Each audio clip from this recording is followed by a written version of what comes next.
after the recent troubles like the attacks and other incidents. However, the local law enforcement knew that this new group of strong, fit individuals would attract a lot of attention.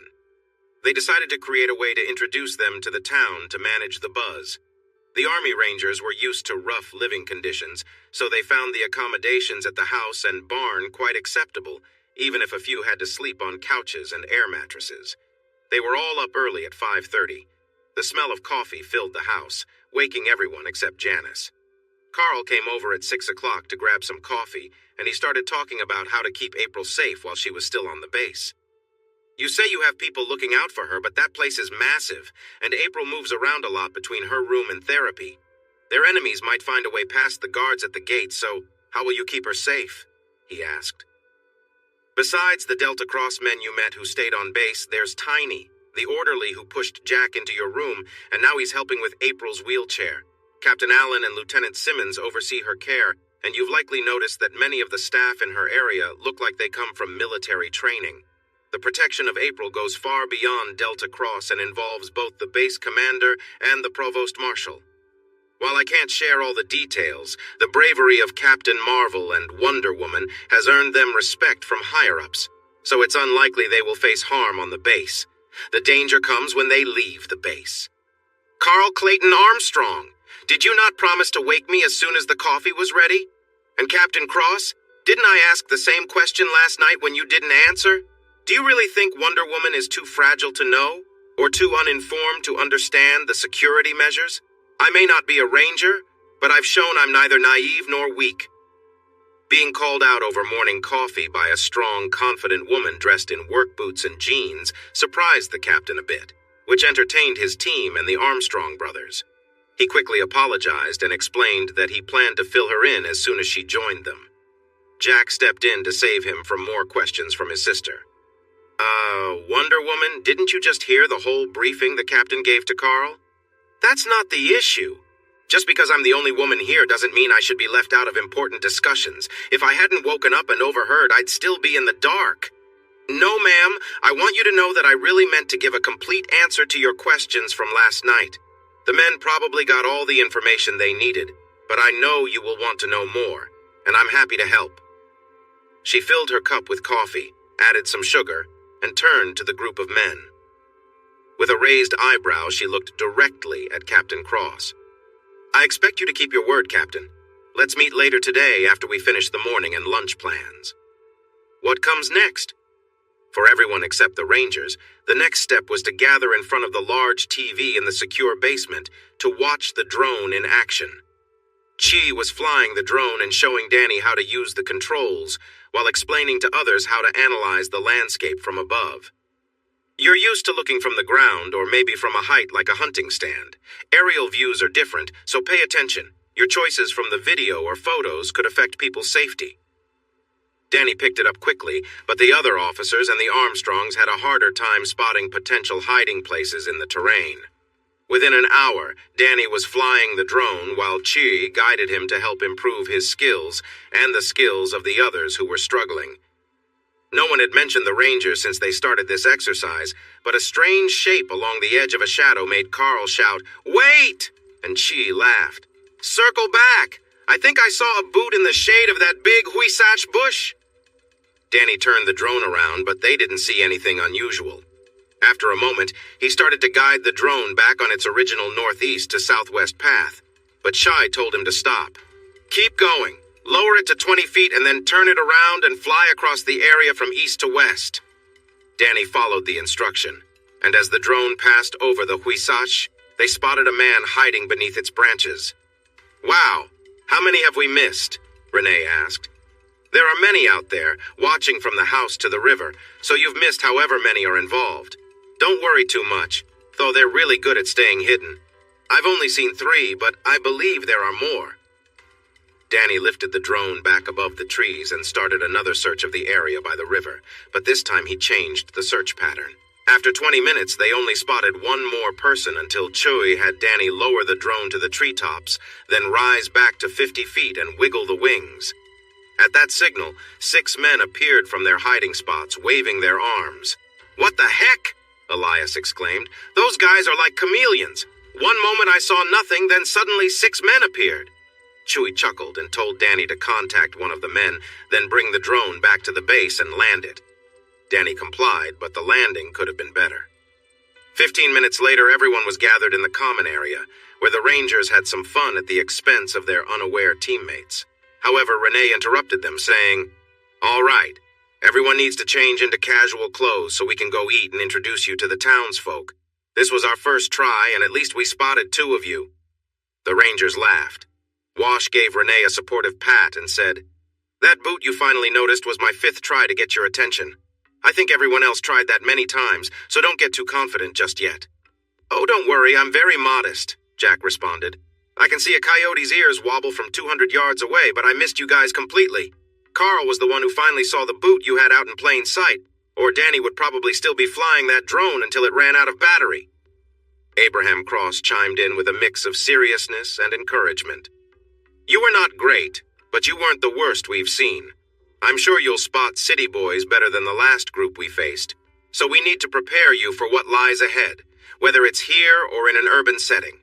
Now, Delta Company, let's change into regular clothes and blend in." They all piled into the Cow County law enforcement van and Jack's truck, heading to Treen's Cafe by the muddy river. Janice was still driving and Jack was in the front seat. He was recovering well, feeling a bit better each day. He was still sore and had some stiffness, but things were improving. The lunchtime crowd was busy, but they quickly got a table reserved for the sheriff. Their drink orders were made, and they started looking through the menus when an older man in a suit approached the sheriff. He nodded at the Armstrongs, Danny, and Elias, then turned to Renee. "Good afternoon, Sheriff Rodriguez. I see you have plenty of backup today. Is something happening?" The sheriff stood and spoke loudly for everyone to hear. "Good afternoon, Mr. Williams. To answer your question, it's a bit of both. These gentlemen are here to help us out. After the recent troubles in our county and growing worries about drug and human trafficking, Homeland Security and the Department of Defense provided us with some military vehicles and equipment. We've brought in this team, led by Captain Abraham Cross, who is down at the far end of the table.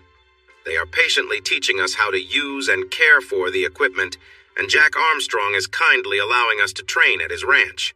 Gentlemen, I'm happy to welcome you to our community. If you need any help, feel free to visit Cowtown State Bank on Main Street. I think I can speak for everyone when I say we appreciate how Sheriff Rodriguez has looked after our needs and found ways to help us. As a Gulf War veteran, I didn't think I would see this level of technology outside a conflict zone.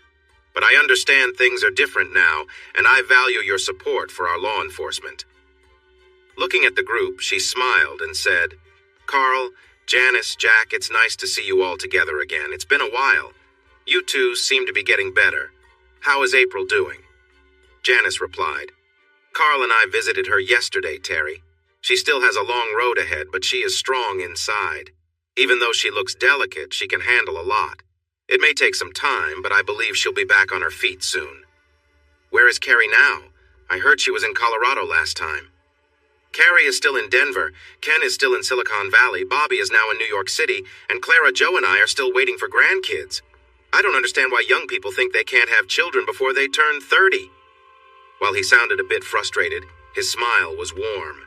Nonetheless, it worried Jack, Janice, Carl, and some of the Delta Cross team. Why were they nearing 30, or in the captain's case, 35, without starting their families? Jack felt a wave of sadness. Just before April left for Washington, they had agreed she would stop her birth control when she returned. Those lovely daughters who looked like their mother and those strong sons who would have his character and strength would never come to be. Jack's stomach twisted as he felt a heavy weight inside him. After they left, Elias went home to be with his wife before returning to work later that night. Danny went home to be with his pregnant wife and to welcome their 2 sons when they got off the school bus. Renee rode back to the ranch with the others, but stepped aside when they arrived to call his wife of 10 years and assure her of his love. Though harmless, Terry Williams' questions about April and children had reminded everyone of how fragile life can be and of their hopes for the future. "Did you and the town banker plan that in advance?" Lieutenant Dan Wilkins asked. "It was impressive. Both of you standing together, drawing everyone's attention in the cafe, speaking loud enough for all to hear, it seemed rehearsed." No, we didn't plan it, but when I saw him sitting there and noticed that everyone was watching, I expected him to react like that. He is a wonderful man and a skilled politician. I don't mean this in a bad way. He has a unique skill for bringing people together for a cause and an even rarer ability to recognize which causes are good and which are not. He noticed us come in, saw the curious looks on the faces of the townsfolk, understood that we were at a popular cafe for a reason, and let me introduce you. Trust me, by now everyone in town knows you're here and why, and they were paying close attention. He would make a great mayor, judge, or any other elected leader, but he's happy just being the reason our school district is so well-regarded president of the Board of Trustees for 11 years. He's a treasure in this town. Everyone at the table liked him. The lunch was great, but the way the sheriff and the banker engaged the crowd assured the Delta Cross team would be accepted. Since they were helping the sheriff keep the town safe, they would be looked after, as small towns often do. Jack thought it was well done. The seriousness in Alfred's voice brought them back to the moment. "Boss Captain, we need to talk, and then we need to include everyone. Please stay here until we call for you," Alfred said, nodding toward the larger group. Jack and Abraham followed Alfred down to the basement and sat in front of the 3 monitors as instructed, looking curiously at Sue and Croc. "We accessed the King servers last night, and we think we did it without being noticed. We'll brag about it later when we're sure, but trust me, the Pentagon has nothing on these guys. Anyway, it will take years to go through the 20 years of data we downloaded. While we were gathering information, I kept an eye out for trouble, and Croc was creating a program to search for certain names and phrases. We struck gold almost right away with April Armstrong and Janice Armstrong, but it took us a little while to sort and arrange everything in order. We're starting with April's arrival in Washington. There was a lot of cutting and mixing, so it's a bit jumpy, but just sit back and watch." Half an hour later, Jack was searching for the right words to apologize to his sister for accusing her of leading April astray. He still had serious worries about her decisions, especially why she hadn't told him right away, and her actions after they were told he had died. He was completely wrong about her part in April's situation, and he had told her that was why he could never forgive her. He knew he would have to humble himself, since he had refused to let either of them explain their sides, but he dreaded the conversation he needed to have with April. From what he had seen so far, it was clear the videos and audio Sue and Croc had taken would either prove or disprove what he thought. He was starting to doubt his earlier beliefs. Croc abruptly interrupted his thoughts. "The search for Armstrong found information we all need to hear right away. Trust me, it will make you rethink what we discussed yesterday. Time is running out, and if we show this only to you two, we will miss important time." Captain Cross headed out, called everyone back, and Jack helped arrange folding chairs in a half circle around the monitors. Once everyone was seated, Croc quickly explained what they were about to see and where it came from. People gasped at the idea of them retrieving information from protected servers in the cloud. Then they started the audio. It included snippets of video, not always in order since they were using various sources, but the message was clear. It soon became obvious. They were in serious trouble, but Janice and April were on the King's most wanted list, with rewards over $5 million if caught alive. Jack was less significant, worth only $100,000, but since he was wanted dead, that amount would still bring danger. 2 well-known mercenary groups were already in the chase for the girls. Jack had an open contract on him, meaning many people could be danger for him. The sheriff quickly called his deputies, state troopers, and border patrol officers in Cowtown. Captain Cross reached out to his teams in San Antonio, redirected another team in Houston, and contacted allies in Homeland Security and the Pentagon. They would need a lot of support, possibly even plans for safety later on. The pilots got secure satellite phones and returned to town to prepare the helicopters and drones. Carl, Janice, and Jack met in the conference room to discuss their situations, options, and April's situation. After an hour, Jack asked Alfred to join them, and they talked about the money they would need in the upcoming days and weeks. "The resources are still available, boss, but it's becoming harder to get in and out. Next time I go, I'll take Croc along for safety. We will get what we need and then destroy it, so you need to know how much money you want before we leave. The more you need, the longer we will be working. but we can probably get a few $100 million, especially since we are already in a risky position. Let's bring the captain and sheriff in to see what they can tell us about costs, Jack replied. Captain Cross spoke first in response. I'm guessing our next steps depend a lot on how much help we get from the government. If they give us portable missile systems, we won't have to buy as many ourselves. We need to be ready for attacks from both the sky and the ground. The private military groups that got the contracts are very active in Africa and Ukraine, so they might have access to missiles and drones. The sheriff listened and then asked if having the numbers by noon tomorrow would be soon enough. He agreed with the captain that missiles could be involved and said it would definitely take until then to get responses from potential allies. Then he began to seem more worried. Soon, we'll need to reveal the bounties and identify who is behind them if we want the support we need. As influential as Daniel King is, and with the powerful men he controls, everything could fall apart if we do this. Captain Cross suggested, Let me handle that tonight, Sheriff. I have a friend who might be able to help us figure it out. But if we involve him, we'll need to share whatever he wants to know. He could betray us, but that wouldn't be like him. Still, we have to decide whether to act alone against a very dangerous organization, or to ask for help and pay the price for it. Do whatever you find necessary, Abraham, Jack replied. The Armstrongs are already in serious trouble. Jack left the conference room to find Janice, who was entertaining the troops, including Cousin Carl.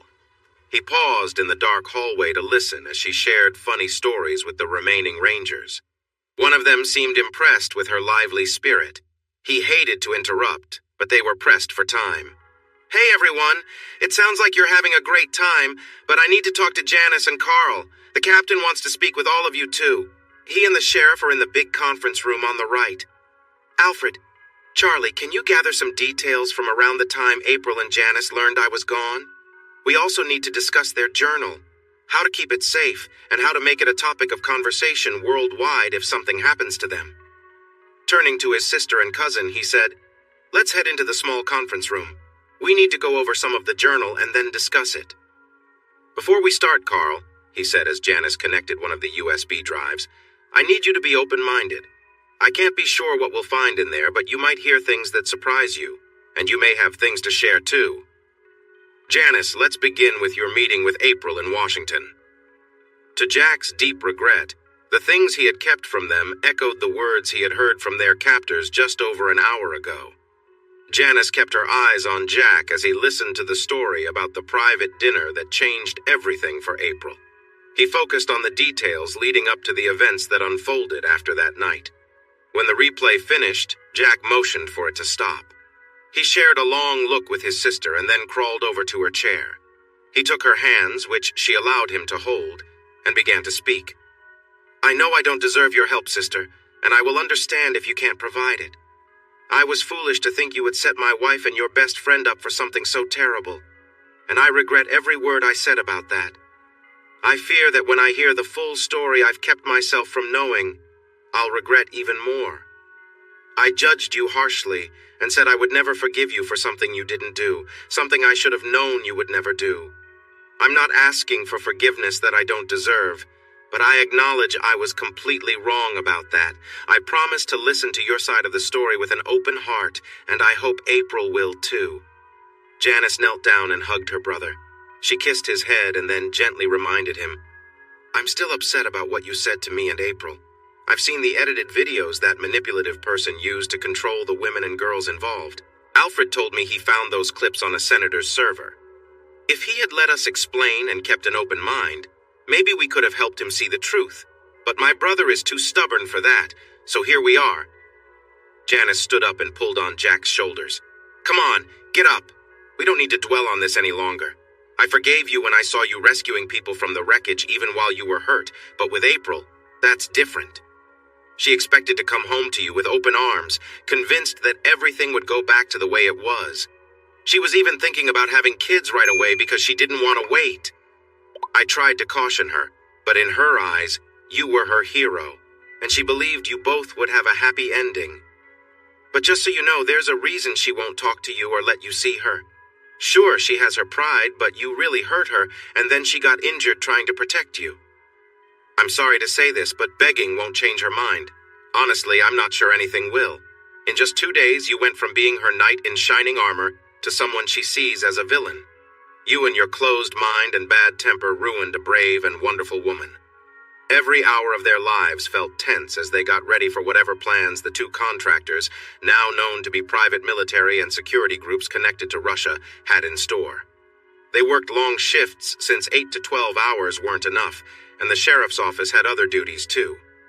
Rangers, airborne, SEALs, and other special operators were called in, getting paid with funds taken from Daniel King and his accomplice, who were urgently looking for a large sum of money that had gone missing from overseas accounts. Captain Cross and his team, working with local, state, and federal authorities, put together an unusual teamwork response to the threats posed by these groups. The reason behind this was that foreign mercenaries, now labeled as terrorists by federal officials, were seen as a serious threat to American citizens living in Cow County, Texas, and nearby areas. Jack and Janice helped when needed, but let the experts handle the planning. They focused on making sure April had the medical and emotional support she needed and getting her back to the ranch. They had permission for the best plastic surgeon at BAMC to treat her visible but serious injuries on her face, neck, arms, and shoulders, and Dr. Scott managed to finish his work in one session. April was wrapped in bandages but felt more comfortable and confident as she healed.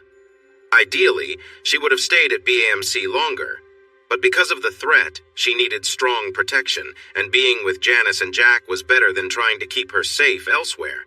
She wouldn't have returned to the ranch without Janice's clever plan and help from BAMC staff who ignored the unusual circumstances. A late-night visit from her best friend led to an unexpected trip to the ambulance entry due to cleaning crews, a drink of water from a bottle Janice had, and the sudden arrival of paramedics who took her from Janice's arms and placed her in an ambulance. Janice joined them, and they left the hospital. No one had ever traveled the way they did from BAMC to Cowtown, but April woke up in her bed at the ranch. This caused a lot of confusion and frustration, leading to an upset outburst when Janice came in to calm her and explain what had happened. Carl came down too, but he just stood there looking concerned until her frustration passed, and he joined Janice in reassuring her. "Look at me. Do I seem ready to leave the hospital? Who will care for my injuries? Who will help with my physical and occupational therapy? Take me back right now or I'll call the police. I'm not ready to see anyone like this." Janice replied calmly, "We have a nurse coming here for 2 hours each day to care for you. You'll also have the best therapists in Texas to help you recover. Dr. Alexander will check on you twice a week, and you can choose how many visitors you want each day. Jack arranged all of this because he wants you to feel safe and comfortable while you heal."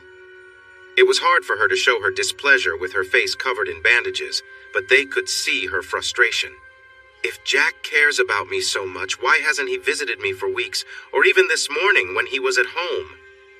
"Because you wouldn't let me near you or talk to me for the last few weeks," he said, standing in the doorway as if he had been waiting.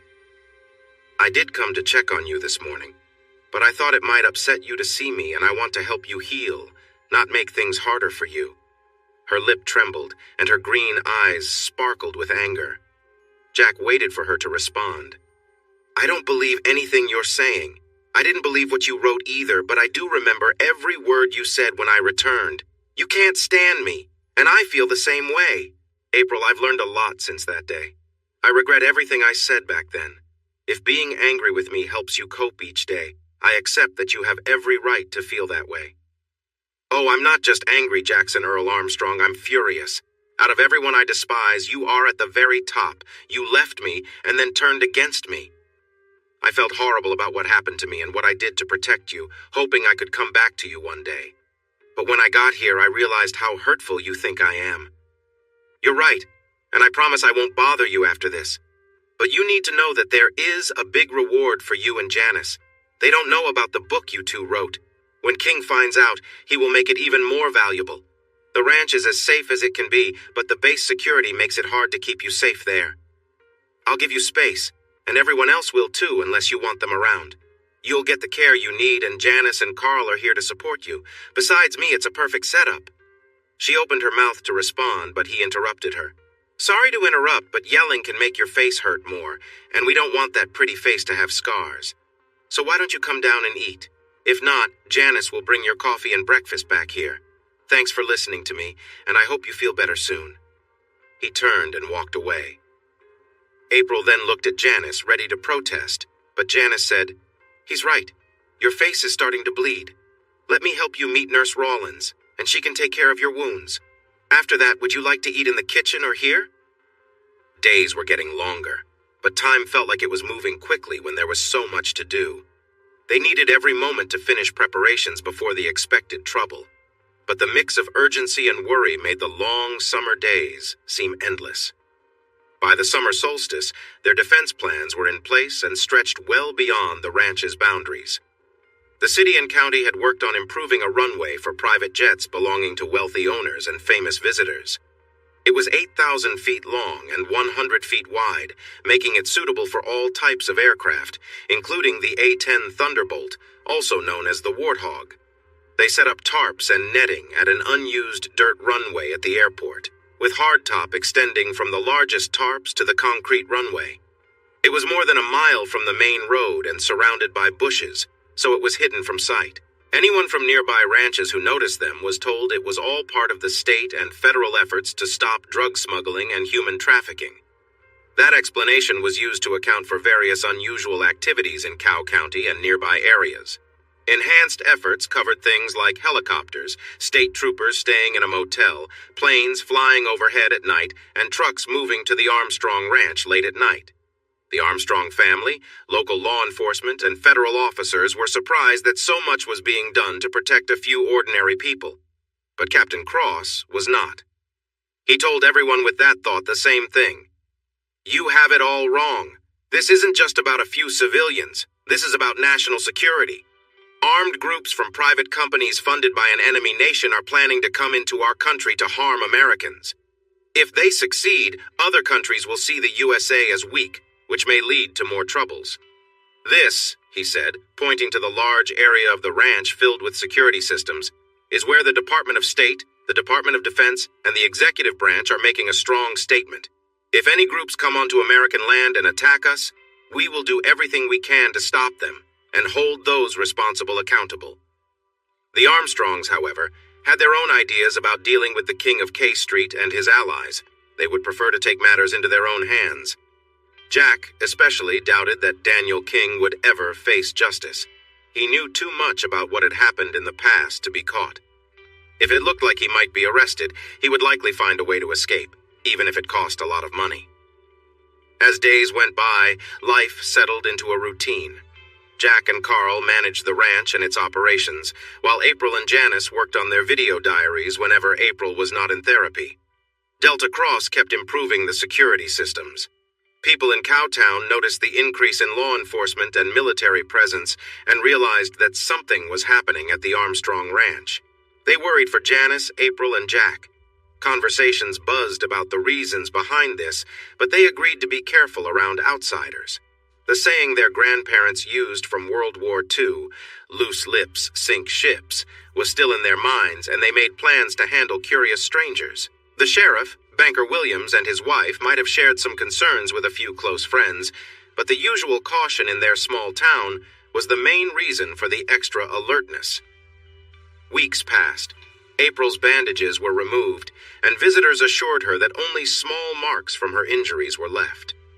As she improved, the focus of her therapy shifted from rehabilitation to regaining her strength and balance, allowing her to walk gracefully. Despite her progress, she kept to herself, only seen when moving between her room and other areas or going to therapy. She ate her meals at a table set up in the master suite, where she enjoyed brief talks with her server, Chita Garcia. With many people living and working on the ranch day and night, Chita, Juanita, and her sister, Scylla, Lucilla, were hired to prepare meals and manage the kitchen. There is little doubt they witnessed things they should not have, but their dedication to their job and the Armstrong family was unwavering. They remained in the car when they arrived home.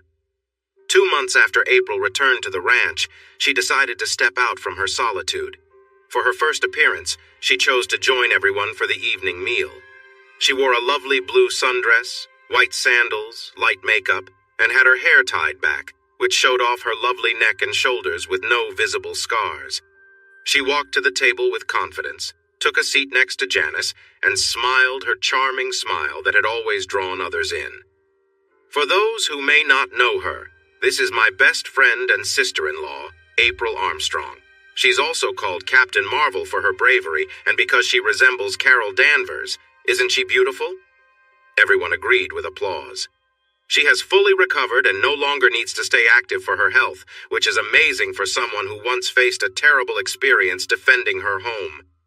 She is an American hero not only for her brave actions, but also for enduring a difficult time with some very bad people who are still out there. We appreciate your support during this time. I know you all will show her the respect she deserves. However, she may not be aware of that. So please introduce yourselves before we eat and take a moment to get to know her in the coming days. In a routine that would happen many times that week, each man introduced himself, shared what he did at the ranch, and promised to visit her soon. She thanked each man by name and welcomed the chance to chat. Knowing what to expect, Carl took everything in stride. Jack, on the other hand, looked confused from the moment she arrived until she left after dinner.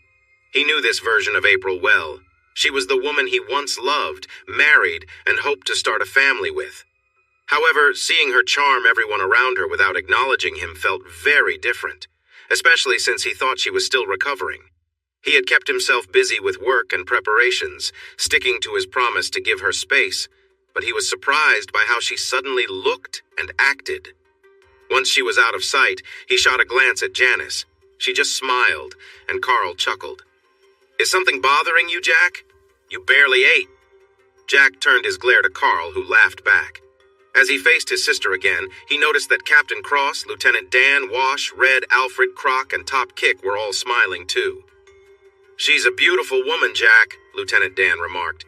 "We know you're going through a divorce. Can we give it a try? I may not be in the Army, but I can tell when I'm being caught off guard, so no thanks to all of you. She says she'll never talk to me again, so go ahead and try."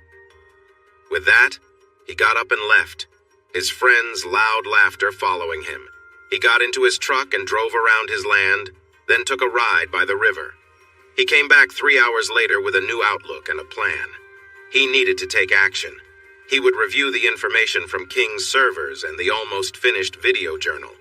While Janice and April recalled various details that Renee said could help in taking action against those responsible, they organized their thoughts and added them to the end of the journal. This made it feel unfinished, but Jack thought it was ready. With solid facts from 2 different sources to think about, he would make a smart choice about his future with April and present it to her, whatever that might be. Then she could choose her own path, whether with him or someone else. Either way, he knew this situation had to change. He could stay in the same house with her but respect her desire for space. The April who had everyone's attention at the table? That wouldn't work anymore. It was time to make a decision. Sue and the Croc were in the basement, living off soft drinks, candy, and the occasional meal they had to attend. They stayed in close contact with Mule, who had been quietly asked to help them by someone high up in the military. Her connections were making their work easier. Their focus was on 2 things: what was happening with Daniel King, and how soldiers were being moved into the U.S. through airports and shipping centers worldwide. This last task needed support from the State Department, which had been put on a higher alert. That was useful, but even being classified as top secret couldn't stop some information from leaking out among the many people at the State Department and Terrorist Screening Center. So far, no one had shared the latest information with King or the PMC, but they knew it would reach them eventually. Sue, Croc, and Mule quickly informed their supervisors if they caught anyone in their nets. Still, they felt certain that some news about their efforts was slipping through unnoticed. They were also sure more mercenaries were coming in without being detected. Tagging the 2 PMCs as a suspected terrorist organization by the official government agencies had been quite helpful for identification and tracking. However, this action caused some trouble. Although it was meant to be kept secret, the Russian government protested the label just a few days later. They were now on a quest to find out which spies or careless workers had let that information slip. The local efforts related to Daniel King and his known associates proved to be more productive than what the Department of Justice was doing. The DOJ had obtained secret warrants for surveillance that included phone calls and messages. A select team from the DOJ had been chosen, and so far, the trio had seen no signs that King was aware of the investigation. To cover themselves, they were listed as contractors, but they operated beyond the boundaries of the warrants. The saying about the best-laid plans came to mind, affecting Jack's commitment to watch the videos and decide on his next steps. It was late July. The crops were ready to be harvested and the cattle had not been worked or moved during the spring. The market calves were too big now. They needed to grease the windmill, fix 2 fences, and refill the pesticides in the dust bags to keep flies away from the cattle. When the irrigation system broke in the summer heat, they spent 2 days fixing that. Nothing unusual happened, just the usual summer work on the ranch, but it kept Jack and Carl busy most days, which wasn't all bad. The work gave Jack a good reason to skip meals with April and her guests, which were starting to wear on him. She came to the table every day dressed for a party and enjoyed the attention of the more than 20 men who sat with her over 2 meal shifts. Though she ate very little, she tried to stand out, almost like she was in a contest for attention. Jack grew tired of the situation quickly. He decided to have breakfast early. He told the Garcia girls he would come by to pick up his lunch during a break from his work on the ranch. He also asked them to leave his dinner in the microwave if he wasn't back when they left. He still saw his wife occasionally. She was in the gym for therapy or watching TV in the living area or chatting with his sister and some men. But as she had asked, he gave her space. Each evening, after finishing up his tasks, he met with Alfred and Charlie. However, he stayed away from the planning and organizing of their defenses. Instead, he focused on finding weaknesses in Daniel King's operation. He brainstormed ways to take action against him.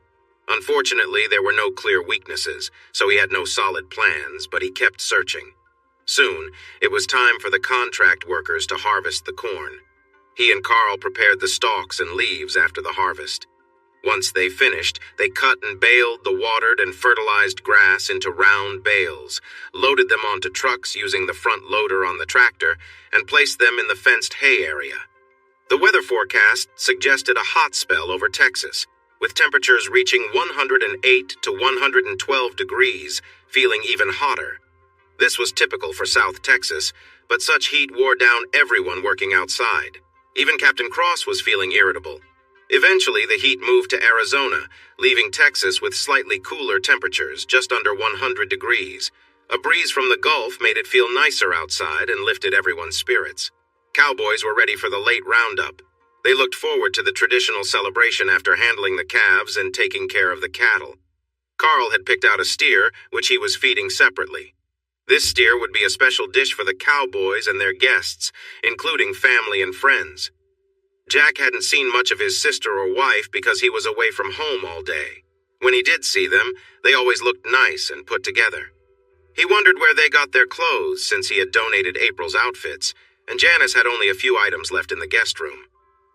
Then he noticed boxes from various clothing stores in the recycling bin, which surprised him.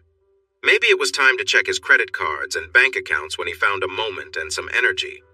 But even if he looked at everything, what was the point of arguing? They were staying in his home as his guests, and he had given April everything, so he felt responsible for her. And then there were his actions and words to consider. They had been rounding up the cattle all week, but some were hiding in the bushes by the river. So he joined Carl and Jose on horseback the next morning. They left just after sunrise and came back a couple of hours after lunch with a small group of lost cows. The men were sweaty, dirty, and tired. Wearing boots, leather chaps, and hats in the hot July weather was not a choice, but a necessity. Even then, the thorny bushes would snag at them and cause some cuts. The mix of military and law enforcement officers on duty watched with interest as the tired, dusty cowboys drove the noisy herd into the empty pen, closed the gate, and dismounted. They took off the saddles and blankets from their sweating horses, washed them, and let them roam in the pen with food and water. With no one around, the 3 men took off their jackets, chaps, and hats, hanging them on a fence to dry in the sun. They then climbed a ladder into a large open tank to enjoy a few minutes in the cool water. Since they were speaking Spanish, not many understood them, but it seemed like they were having a good time. After they finished, they climbed out and walked barefoot toward their rooms, washing their feet in the grass before entering. Jack felt completely worn out, but also awake and happy. It had been a long time since he worked on horseback, and it felt great. His lean, sun-kissed look did not go unnoticed by those watching, including his estranged wife, who was at a nearby window. She should have guessed he would go to shower in the guest bedroom, but she hesitated for a moment, thinking about what she saw and how it made her feel.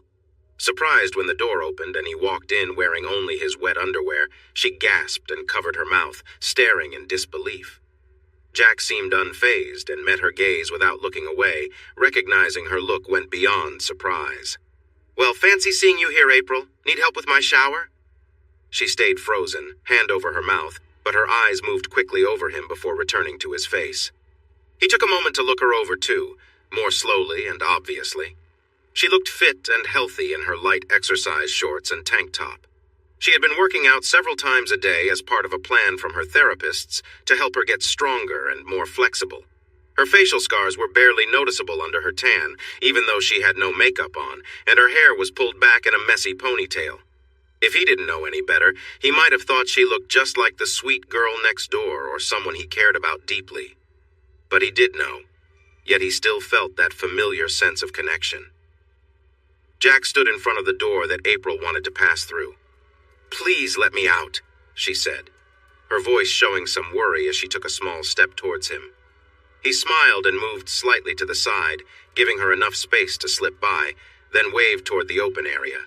She turned sideways to pass him, but he put his hand on the doorframe and said with a grin, "Since I don't see you much and you don't talk to me when I do, let me take this chance to remind you about the roundup on Friday and the party that night.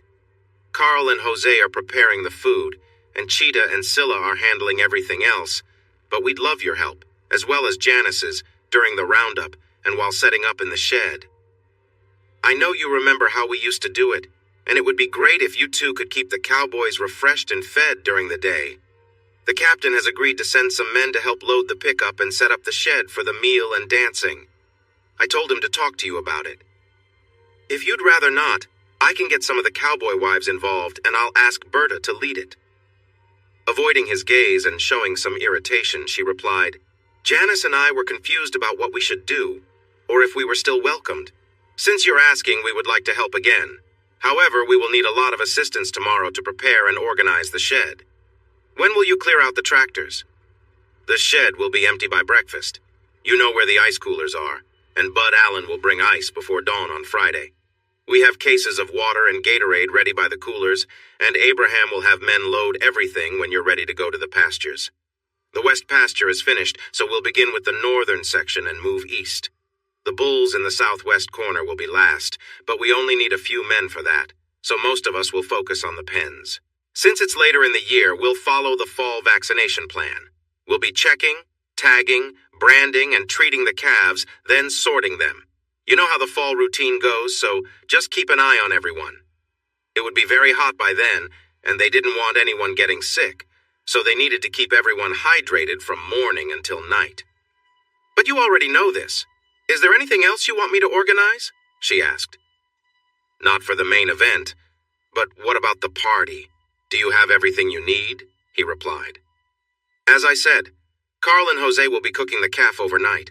Scylla and Cheetah are in charge of the rest of the food and drinks. The kegs will arrive around 5. Can you get some of the Delta guys to help with chilling the soft drinks and juice for the kids, set up the big fans, and anything else you need? You've got them wrapped around your finger, so that should be easy.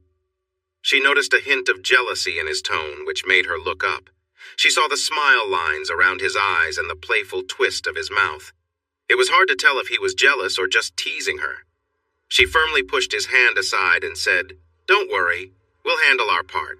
We didn't forget everything while we were away." She walked past him and he thought, "No, just your upbringing and promises." This made him feel guilty for not keeping up with the videos and audio like he promised. Maybe he was wrong about that. After all, the intention behind an action matters. Shooting an AR-15 on a target range or to protect your home may involve similar actions, but your intention decides if those actions are good, necessary, or harmful. He needed to consider this, but he had important tasks first. Sorting out his thoughts would have to wait a few more days. Thursday morning was spent feeding cattle, closing gates to keep the groups in their pastures, and organizing supplies for the events on Friday. After a sandwich lunch, Carl worked on the parking area while using the utility tractor to rake and clear-cut grass and thorns. This area would soon be filled with vehicles and trailers, and they didn't want any flat tires. Janice and April were busy moving around, usually with 2 or more Delta Cross men, always including Lieutenant Dan and often Josh Abbott. Carl went to talk with them while Jack was working, but they never approached Jack. He picked up the grass piles with the front loader and moved them to a spot where they would burn them when it was safe to do so. The veterinarian stopped by with medications, syringes, and needles, so Jose and Bud Allen organized them in the barn refrigerator. They also needed to prepare the ear tags and applicators, branding tools, and make sure everything was ready for the animals. Tomorrow might not be a good day if we forget anything important or if things go wrong. Janice and April were waiting for Jack and Clay when they came in for a late dinner. "We let the Garcia girls go a bit early since they have to be here by 5:30 in the morning," Janice said. "But we saved you each a plate. I'll warm them up now and we can chat about tomorrow while you eat. What would you like to drink?" Carl smiled. "An ice-cold beer, please. I need to wash out all this dirt before I can even eat. Digging with the backhoe in the wind and helping Jose with the fire has made me really thirsty." "Yeah, I'll have a beer too, thanks," Jack said. They quickly finished their beers and received another round as the microwave beeped. Red sand covered their faces from where their straw hats had sat all day. Their hair was damp and wavy, and their clothes had stains from sweating. The bandanas around their necks were still wet, and they didn't smell very nice. Janice chuckled and took April's arm. "Let's sit over here as far away from the smell as we can while still being able to talk. These boys really should have gone for a swim before coming inside." April laughed as she sat down, seemingly lost in thought. "Yeah, I almost forgot about that. There's nothing quite like the smell of diesel, dust, and sweat to remind you of seeing your husband after a long day's work." Jack paused mid-bite to look at her, noticing the surprised look on his sister's face just before the meaning of her words hit April. She blushed under her tan, and Carl jumped in to lighten the mood. "You two didn't exactly smell like flowers when I talked to you in the barn, either. How many baths did it take for you to get clean? I'm going to need at least one more than that, and Jack probably needs 2. He really needs a wash. I can barely eat sitting this close to him." His casual way of speaking helped ease April's embarrassment, and she took the chance to fire back. "You aren't smelling like a flower garden either. I'm not sure whose smell is worse." "All right, enough of that. What did you want to discuss?" Jack asked, chuckling slightly. "Timing and specific plans," Janice replied. "Don't forget we've been away for a while, and this is the first time we're mixing the spring and fall roundups. When will the workers arrive, and when do you think you'll be in the north section and the east pastures? Who will be helping? We need to know the same for the working pens. If we're expected to have snacks and drinks ready, we need a head count and timeline." Carl answered casually. "We leave at first light around 6 a.m. Not everyone will be present by then, but once everyone is ready, we should have 13 cowboys and 2 cowgirls, which adds up to 17, a good number for now until we get a final count. There are some skilled hands among us, but it's tough to say when we'll have the northern area cleared. Maybe in 3 to 4 hours. The eastern sections are less overgrown and those cows are older, but we won't have as many people working there, so maybe another 2 to 3 hours for both areas.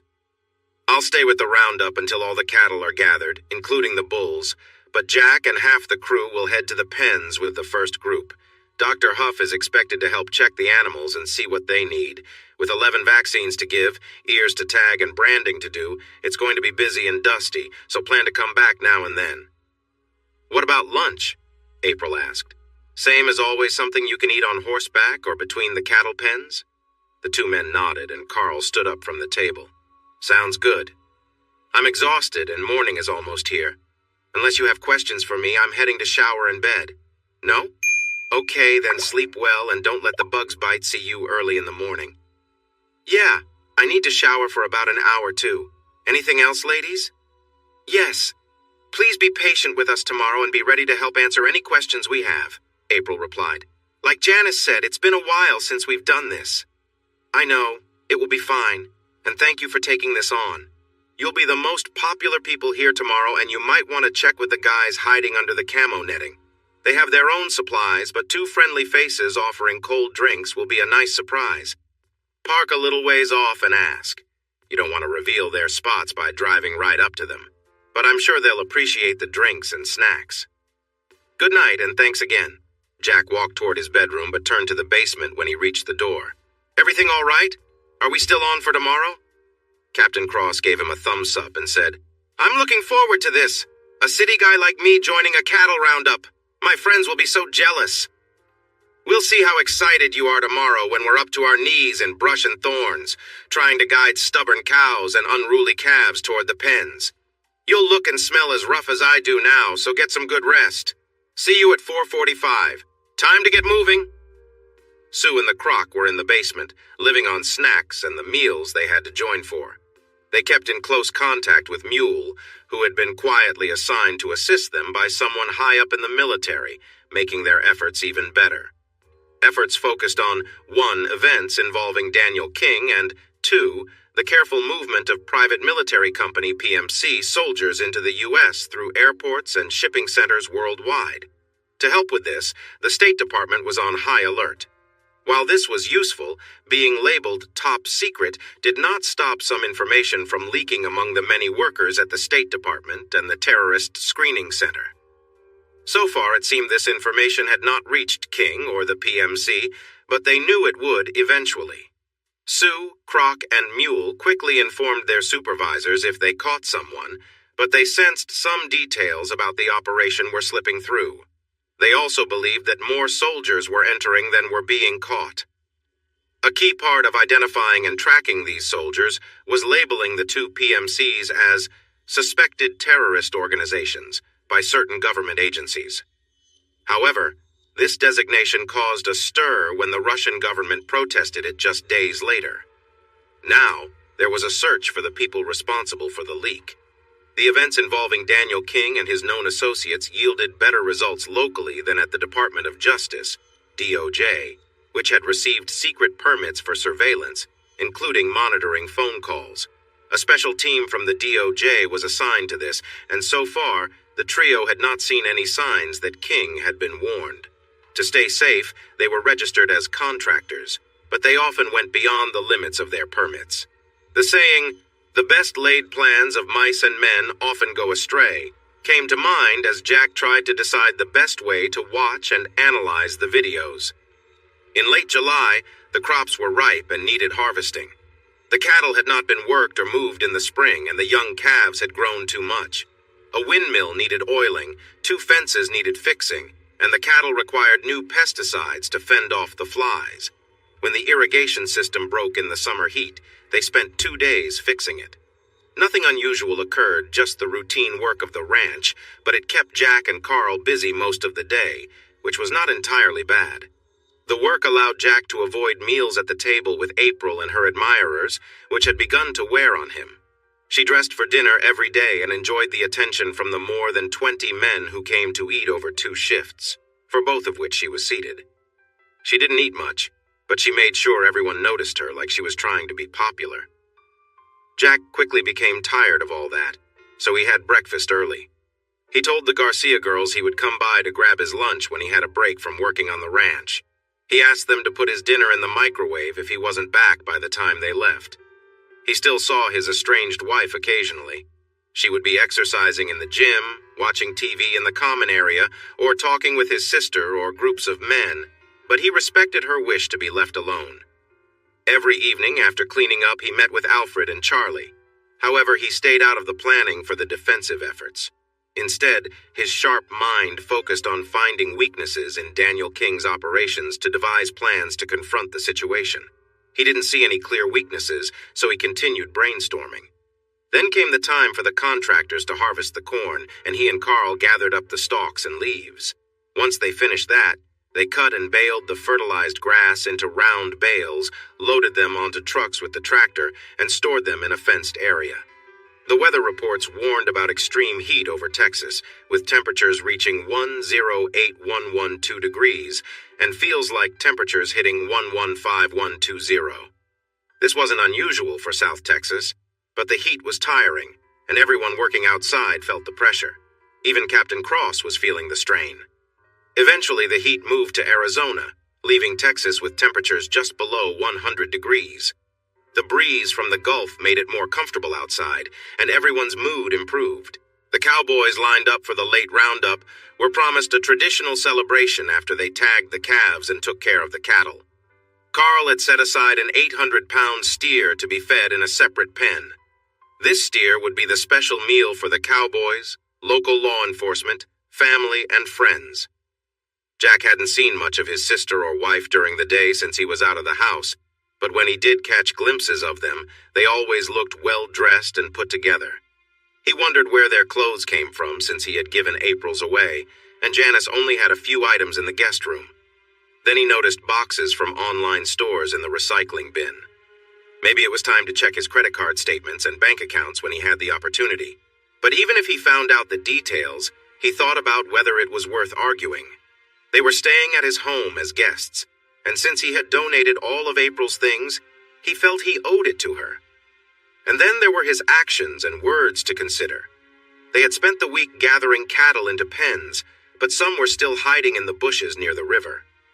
So the next morning, he joined Carl and Jose on horseback.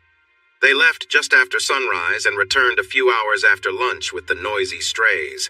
The men were sweaty and dirty. Wearing boots, leather chaps, and hats in late July was not a choice but a necessity. Even then, the thorny bushes sometimes scratched them, leaving marks. The mixed group of military and law enforcement officers watched as the tired men herded the shouting cattle into the empty pen, closed the gate, and got off their horses. They removed the sweaty saddles, hung them on a rail to dry, washed their horses, and let them roam in a pen with plenty of food and water.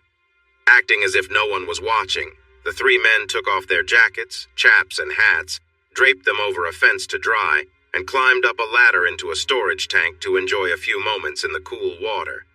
They chatted happily in Spanish, which not many understood. A few minutes later, they climbed out and walked barefoot toward their quarters, washing their feet in the grass before heading inside. Jack felt exhausted yet delighted. It had been a long time since he had worked on a horse, and he loved it. He was lean and tanned from weeks of outdoor work, which didn't go unnoticed by those watching, including his estranged wife, who peeked in from a window. She knew he would head to the bathroom in the guest room he was using.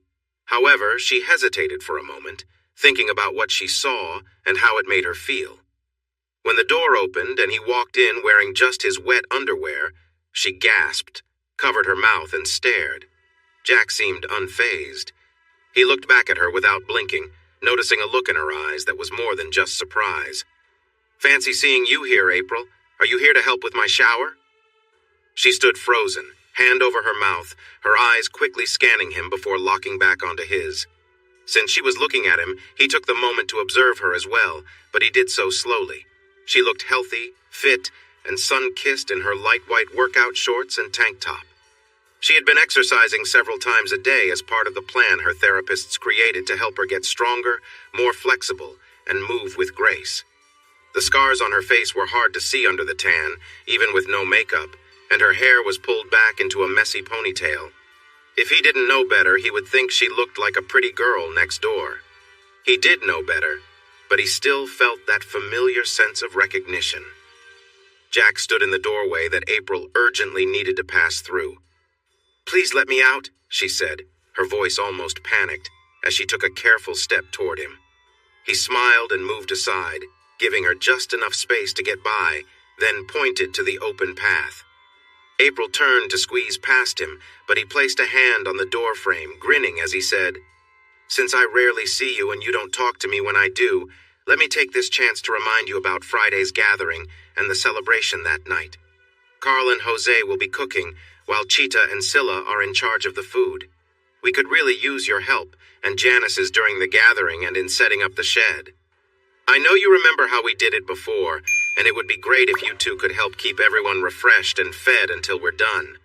The captain is sending men to help with loading the truck and preparing the shed for the meal and dancing, so I told him to talk to you. If you don't want to help, that's fine.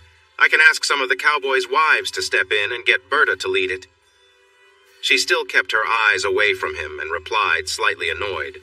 "Janice and I weren't sure about what we were supposed to do, or if we were even wanted. But since you're asking, we would like to help like we used to. We will need quite a bit of support tomorrow to get everything ready. When will you clear out the tractors?" "The shed will be clear by breakfast. You know where the ice coolers are, and Bud Allen is bringing ice before dawn on Friday. There are cases of water and sports drinks stacked by the coolers, and Abraham will have men load everything when you're ready to head to the fields. The western pasture is finished, so we'll start working on the north section next. The bulls in the southwest corner will be last, needing only a few men since most of us will be working in the pens. Since it's late in the year, we're going with the fall vaccinations. We'll be checking, tagging, branding, and treating the calves, then sorting them. You know the fall routine well, so just keep an eye on the guys. It will be very hot by then, and we don't want people getting sick, so they should drink plenty of water throughout the day." "But you already know that. Is there anything else you need me to do or prepare?" "Not for the roundup, but what about the party? Do you have all the supplies?" she replied. "As I said, Carl and Jose will be cooking the calf overnight. Scylla and Cheetah are in charge of the rest of the food and drinks. The kegs will arrive around 5. Get some of the Delta guys to help you chill the soft drinks and juice for the kids. Set up the big fans and anything else you need. You've got everyone supporting you already, so that should be easy." She noticed a hint of jealousy in his words. Looking up, she saw the smile around his eyes and the playful look on his face. It was hard to tell if he was jealous or just having fun with her. She straightened her mouth, pushed his hand away, and said, "Don't worry, we'll handle our part. We didn't forget everything while we were back east." She walked past him, and he thought, "No, just your upbringing and promises." That thought made him feel guilty for not watching the videos and listening to the audio as he had promised. Maybe he was overthinking it. Intent mattered. Hitting a target at a shooting range, defending your home from an attacker, or firing into a crowd all involved similar actions. It was your intent that determined if those actions were right, necessary, or something more serious. He needed to know, but the roundup came first. Figuring all of this out would have to wait a few more days. Thursday morning was spent feeding cattle, closing gates to keep each group in the right area, and organizing supplies for the events on Friday. After a sandwich lunch, Carl worked on the parking area, clearing cut grass and thorns with the utility tractor. This area would soon be filled with trucks and horse trailers, and no one wanted flat tires. They saw Janice and April busy around the place, often accompanied by 2 or more Delta Cross men, including Lieutenant Dan and sometimes Josh Abbott. Carl went to chat with them while Jack continued raking, but they never approached Jack. He used the front loader to gather piles of debris and moved them to the brush pit, where they would be burned when it was safe. The vet stopped by with supplies, so Jose and Bud Allen were organizing the medications, syringes, and needles in the barn refrigerator. They also had to prepare the ear tags, branding irons, oil, mops, and check the squeeze chutes. Tomorrow was not a day for mistakes or forgetting things. Janice and April were waiting for Jack and Clay when they came in for a late dinner. "We let the Garcia girls leave early since they need to be here by 5:30 in the morning," Janice said. "But we saved you each a plate. I'll warm them up now and we can talk about tomorrow while you eat. What do you want to drink?" Carl smiled and said, "An ice-cold beer, please. I've got quite a bit of dirt to wash down before I can eat. Digging with the backhoe and helping Jose with the fire has left me really thirsty." "Yeah, beer is good for me too, thanks," Jack added. They quickly drank their cold beers and were offered another one just as the microwave beeped. Red dust covered their faces from under their straw hats. Their hair was wet and wavy, their shirts and jeans were stained from sweat, and their bandanas were still damp. They definitely had an odor of the long day's work. Janice giggled and took April's arm. "Let's sit over here, away from the smell, so we can still talk. These boys needed a swim before coming in." April laughed as she sat down, almost lost in thought. "Yeah, I forgot about that. Nothing like the smell of hard work when you see your husband after a long day." Jack paused to look at her, noticing how his sister seemed surprised by her own words. April flushed a bit, and Carl chimed in to ease the moment. You both didn't smell like flowers when I saw you in the barn either. How many washes did it take to get clean?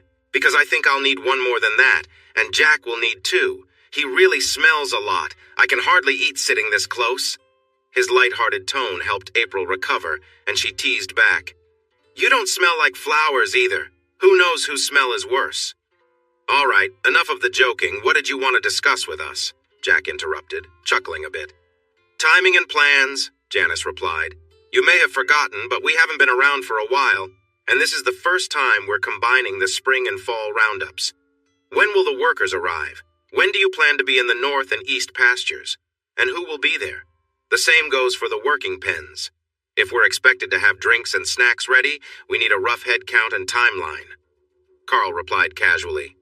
We leave at first light, around 6 a.m.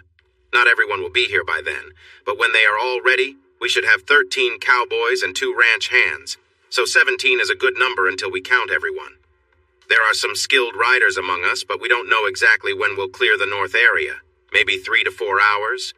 The sections on the east are clearer, but they have older cows. There won't be as many people to help, so maybe another 2 to 3 hours to finish both. I'll stay with the roundup until all the cattle are gathered, but Jack and half the crew will head to the pens with the first group. Dr. Huff should be here to help check the animals and tell us what needs to be done. With 11 vaccines to give, ears to tag, and branding to do, it's going to be a busy, dusty day, so expect to take turns checking back. What about lunch? April asked. Same as always, whatever you can eat while on horseback or between pens? The 2 men nodded, and Carl moved back from the table. Sounds good. I'm exhausted, and dawn is almost here. Unless you have any questions for me, I'm heading to shower and bed. No? Well, sleep well and see you early in the morning. Yeah, I need to shower for a bit too. Anything else, ladies? Yes. Please be patient with us tomorrow and be available to answer any questions we might have, April replied. Like Janice said, it's been a while since we did this. I know, it will be fine, and thanks for stepping up. You'll be the most popular people on the ranch tomorrow. You might want to check with the guys under the camo netting.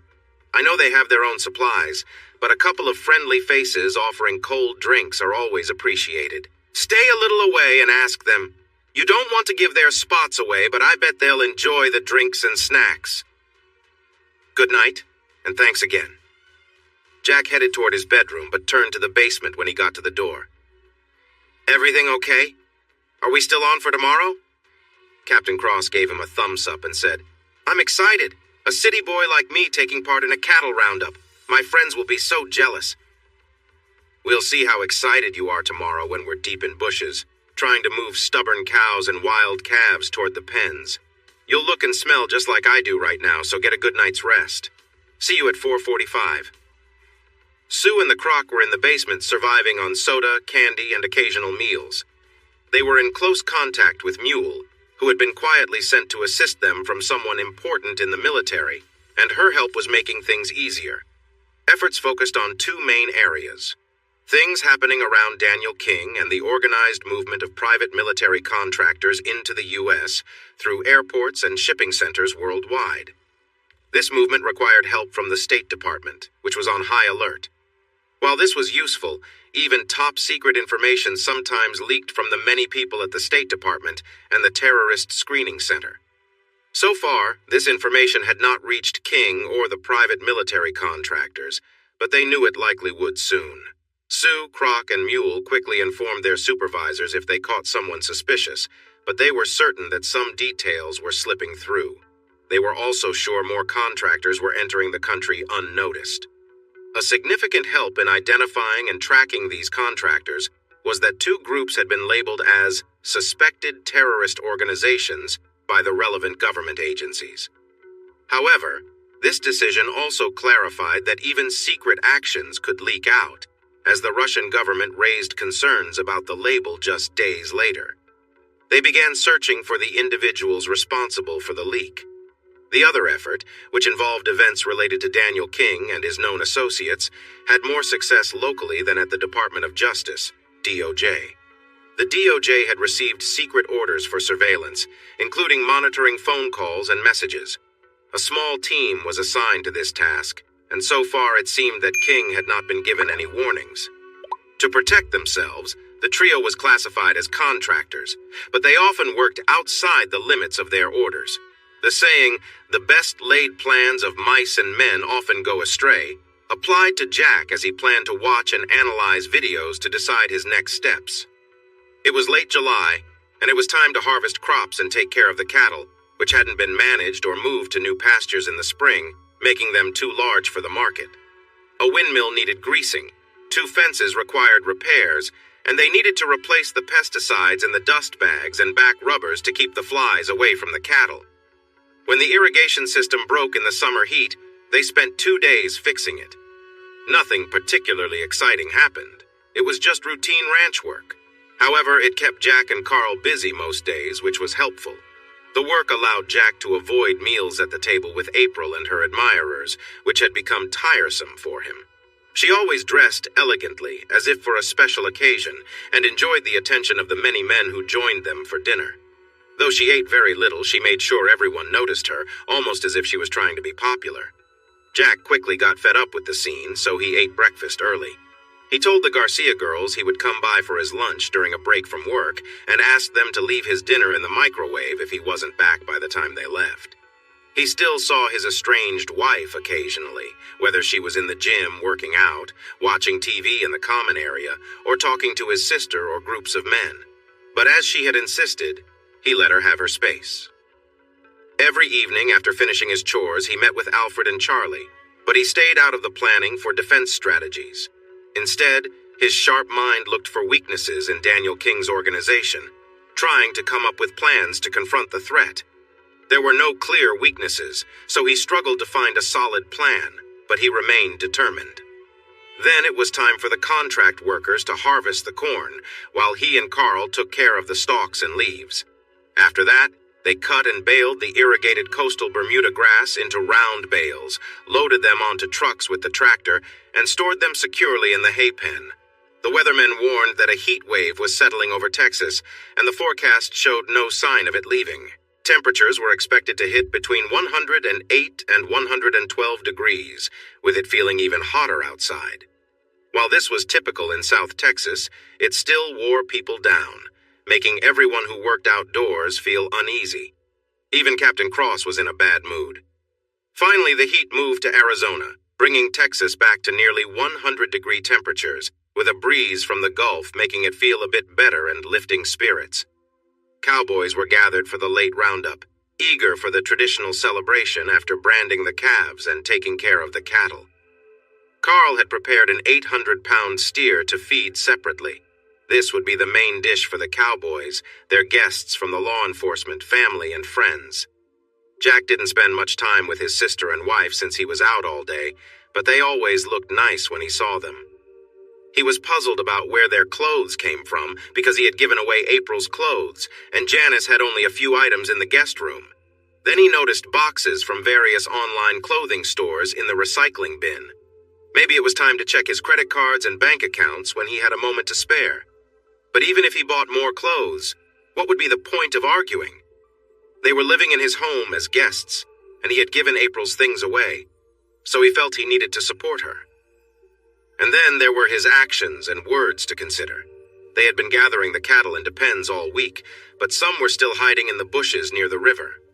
So, he joined Carl and Jose on horseback the next morning. They left just after sunrise and returned a few hours after lunch with the small herd of wandering cattle. The men were sweaty, dirty, and a bit scraped up. Wearing boots, leather pants, jackets, and hats in late July was necessary because the thorny bushes could easily snag them and cause discomfort. The mix of military and law enforcement officers on duty were impressed by the worn, tired cowboys who drove the noisy herd into the pen, closed the gate, and got off their horses. They took off the saddles from the tired horses, laid the blankets and saddles on a wooden railing to dry, brushed the horses, and let them loose in the pen with plenty of feed and water. As if no one was watching, the 2 men and the young cowboy removed their heavy clothes and hung them over the fence to dry in the sun. They climbed a ladder into the open-top water tank to cool off for a few moments. They spoke in Spanish, so not many understood them, but their tone sounded happy. After a few minutes, they got out and, still in their light clothing, walked barefoot toward their rooms, washing their feet in the grass before going inside. Jack felt tired but strangely excited. It had been too long since he had worked on horseback, and it felt good. He was lean and sun-kissed from working outside, and this did not go unnoticed by those around him, including his estranged wife, who watched from a window. She should have guessed he would head to the bathroom to shower and change, since it was in the guest bedroom he was using. However, she hesitated for a bit, thinking about what she saw and how it made her feel. When the door opened and her estranged husband stepped in wearing only his wet shorts, she exclaimed in surprise, covering her mouth with her hand and staring. Jack seemed unfazed. He met her gaze steadily and recognized that her expression was more than just surprise. "What a surprise to see you here, April. Are you here to help with my shower?" She stood frozen, hand over her mouth, her eyes darting over him before returning to his. He took a moment to look at her too, but in a more deliberate manner. She looked healthy and fit in her white exercise shorts and tank top. After all, she was working out several times a day as part of her therapist's plan to help her get stronger and more flexible. Her facial scars were barely noticeable under her tan, even without makeup. Her hair was pulled back into a messy ponytail. If he didn't know better, he would have thought she looked like his pretty young girlfriend. But he did know better, yet he still felt that familiar sense of recognition. Jack was standing in front of the door that April urgently needed to get through. "Please let me out," she said, her voice sounding a bit frantic as she stepped closer to him. He smiled and moved to the side, giving her enough space to pass. He then gestured for her to go ahead. As she tried to step by him, he placed his hand on the doorframe and grinned. "Since I rarely see you, and you don't talk to me when I do, let me take this chance to remind you about Friday's gathering and the party that night. Carl and Jose are cooking, while Cheetah and Scylla are managing the food. We could really use your help and Janice's during the gathering and with setting up in the shed. I know you remember how we did things before, and it would be great if you both could help keep everyone fed and hydrated until we're done." The captain agreed to provide some men to help with loading the truck and setting up for the meal and dancing. He will check with you about it. If you'd rather not help, I can ask some of the cowboys' wives to take charge, including Renee's wife, Berta. Looking down, a hint of annoyance in her eyes, she replied, "Janice and I weren't sure what we were supposed to do or if we were welcome. But since you've asked, yes, we'd be happy to help again. We'll need a lot of help tomorrow to prepare and get the shed ready. When will you move the tractors out?" "The shed will be cleared by breakfast. You know where the ice chests are, and Bud Allen will bring ice before dawn on Friday. There are cases of water and Gatorade by the ice chests. Abraham will have men ready to load everything when you're set to head to the pastures. The West River pasture is done, so we'll start on the northern section and move east. The bulls on the southwest corner will be last, but we'll only need a few men for that. Most of us will be working the pens. Since it's late in the year, we'll follow the fall vaccination schedule. We will be examining, tagging, branding, and caring for the calves, then sorting them. You know how it goes in the fall, so just keep an eye on everyone. It would be really hot by then, and we don't want anyone getting sick, so let's make sure they have something to drink all day long." "But you already know that. Is there anything else you need me to do or prepare?" she replied. "Not for the roundup, but what about the party? Do you have everything you need?" he asked. "Like I said, Carl and Jose will be cooking the calf overnight. Scylla and Cheetah are in charge of the rest of the food and tea, and the kegs will arrive around 5. Can you get some of the Delta guys to help chill the soft drinks and juice for the kids? Set up the big fans and whatever else you need," she explained. "You've got them eager to help you, so I'm sure it won't be a problem." She caught a hint of jealousy in his voice, which made her look up. She noticed the smile lines around his eyes and his teasing grin, but she wasn't sure if he was jealous or just having fun at her expense. She pushed his hand away and said, "Don't worry, we'll handle our part. We didn't forget everything while we were back east." She strode past him and he thought, "No, just your upbringing and promises." That thought made him feel guilty for not watching the videos and listening to the audio like he had promised. Maybe he was wrong about that. After all, intent matters. Firing a weapon at a target on a range or in defense of home and family is different from doing it in a crowd. It's the intent behind the action that determines if it's right, wrong, or somewhere in between. He had to figure that out, but he had the roundup to focus on first. Understanding it all would have to wait a few more days. Thursday morning was spent feeding cattle, shutting gates to keep each group in its own area, and organizing supplies for the Friday events. After a simple lunch, Carl worked on the parking area, using a tractor to clear away cut grass and thorns. Tomorrow, that area would be filled with trucks and trailers, and they needed to avoid flat tires. They noticed Janice and April busy running around, usually with a couple of the Delta Cross men, often including Lieutenant Dan and sometimes Josh Abbott. Carl went over to chat with them while Jack was working, but they didn't look for Jack. He continued picking up piles with the front loader and moving them to the brush pit, waiting for rain to make it safe to burn. The vet stopped by with the supplies, and Jose and Bud Allen were busy organizing them in the barn refrigerator. They needed to prepare the ear tags, branding tools, and check the squeeze chutes, making sure everything was ready for the next day. Tomorrow would be a tough day if anything important was overlooked or went wrong. Janice and April were waiting when Jack and Clay came in for a late dinner. "We let the Garcia girls leave early since they need to be here by 5:30 in the morning," Janice said. "But we saved you each a plate. I'll warm them up now and we can chat about tomorrow while you eat. What do you want to drink?" Carl smiled. "An ice-cold Lone Star, please. I really need to wash out all this dirt before I can eat. Digging the pit, working in the wind, and helping Jose build the fire has left me thirsty." "Yeah, I'll have a beer too, thanks," Jack added. They quickly finished their first drinks and got another round before the microwave beeped. Red sand covered their faces where their hats had been all day. Their hair was damp and wavy. Their shirts and jeans had sweat stains, and their bandanas were still wet, leaving a strong smell around them. Janice laughed and took April's arm. "Let's sit over here away from the smell and still be able to talk. These guys should have gone for a swim before they came in." April laughed too as she sat down, lost in thought. "I forgot that part. Nothing like the mix of diesel, dust, and sweat to make you feel even happier to see your husband after a long day of work." Jack paused to look at her and noticed his sister's surprised expression before April realized what she said. She turned red, but Carl jumped in to lighten the moment. "You two didn't smell like roses when I saw you in the barn either. How many baths did it take to get clean? 'Cause I'm going to need one more than that, and Jack will need two. He really isn't smelling great.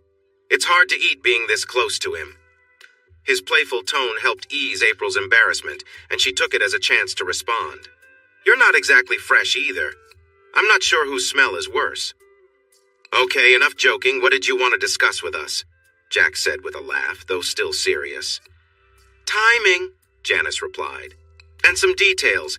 Remember, we've been away for a while, and this is the first time we've had both spring and fall roundups together. When will the workers arrive? When do you expect to be in the northern and eastern pastures?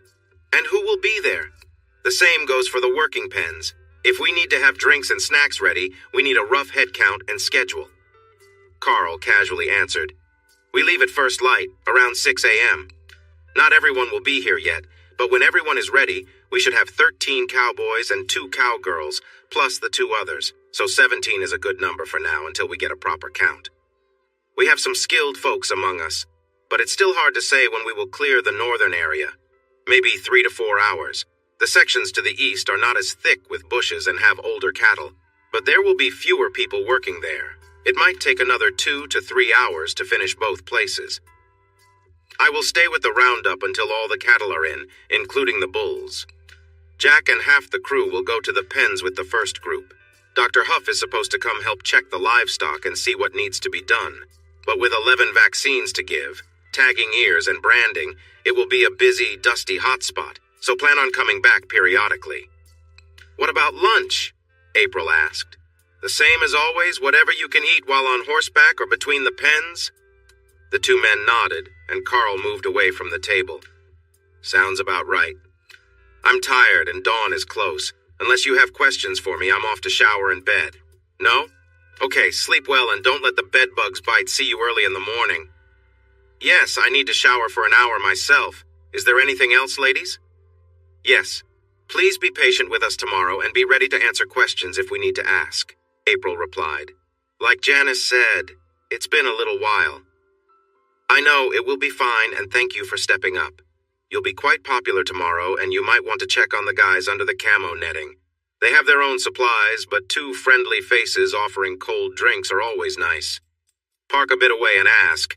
You don't want to give away their spots by getting too close, but I bet they will appreciate the drinks and snacks. Good night, and thanks again.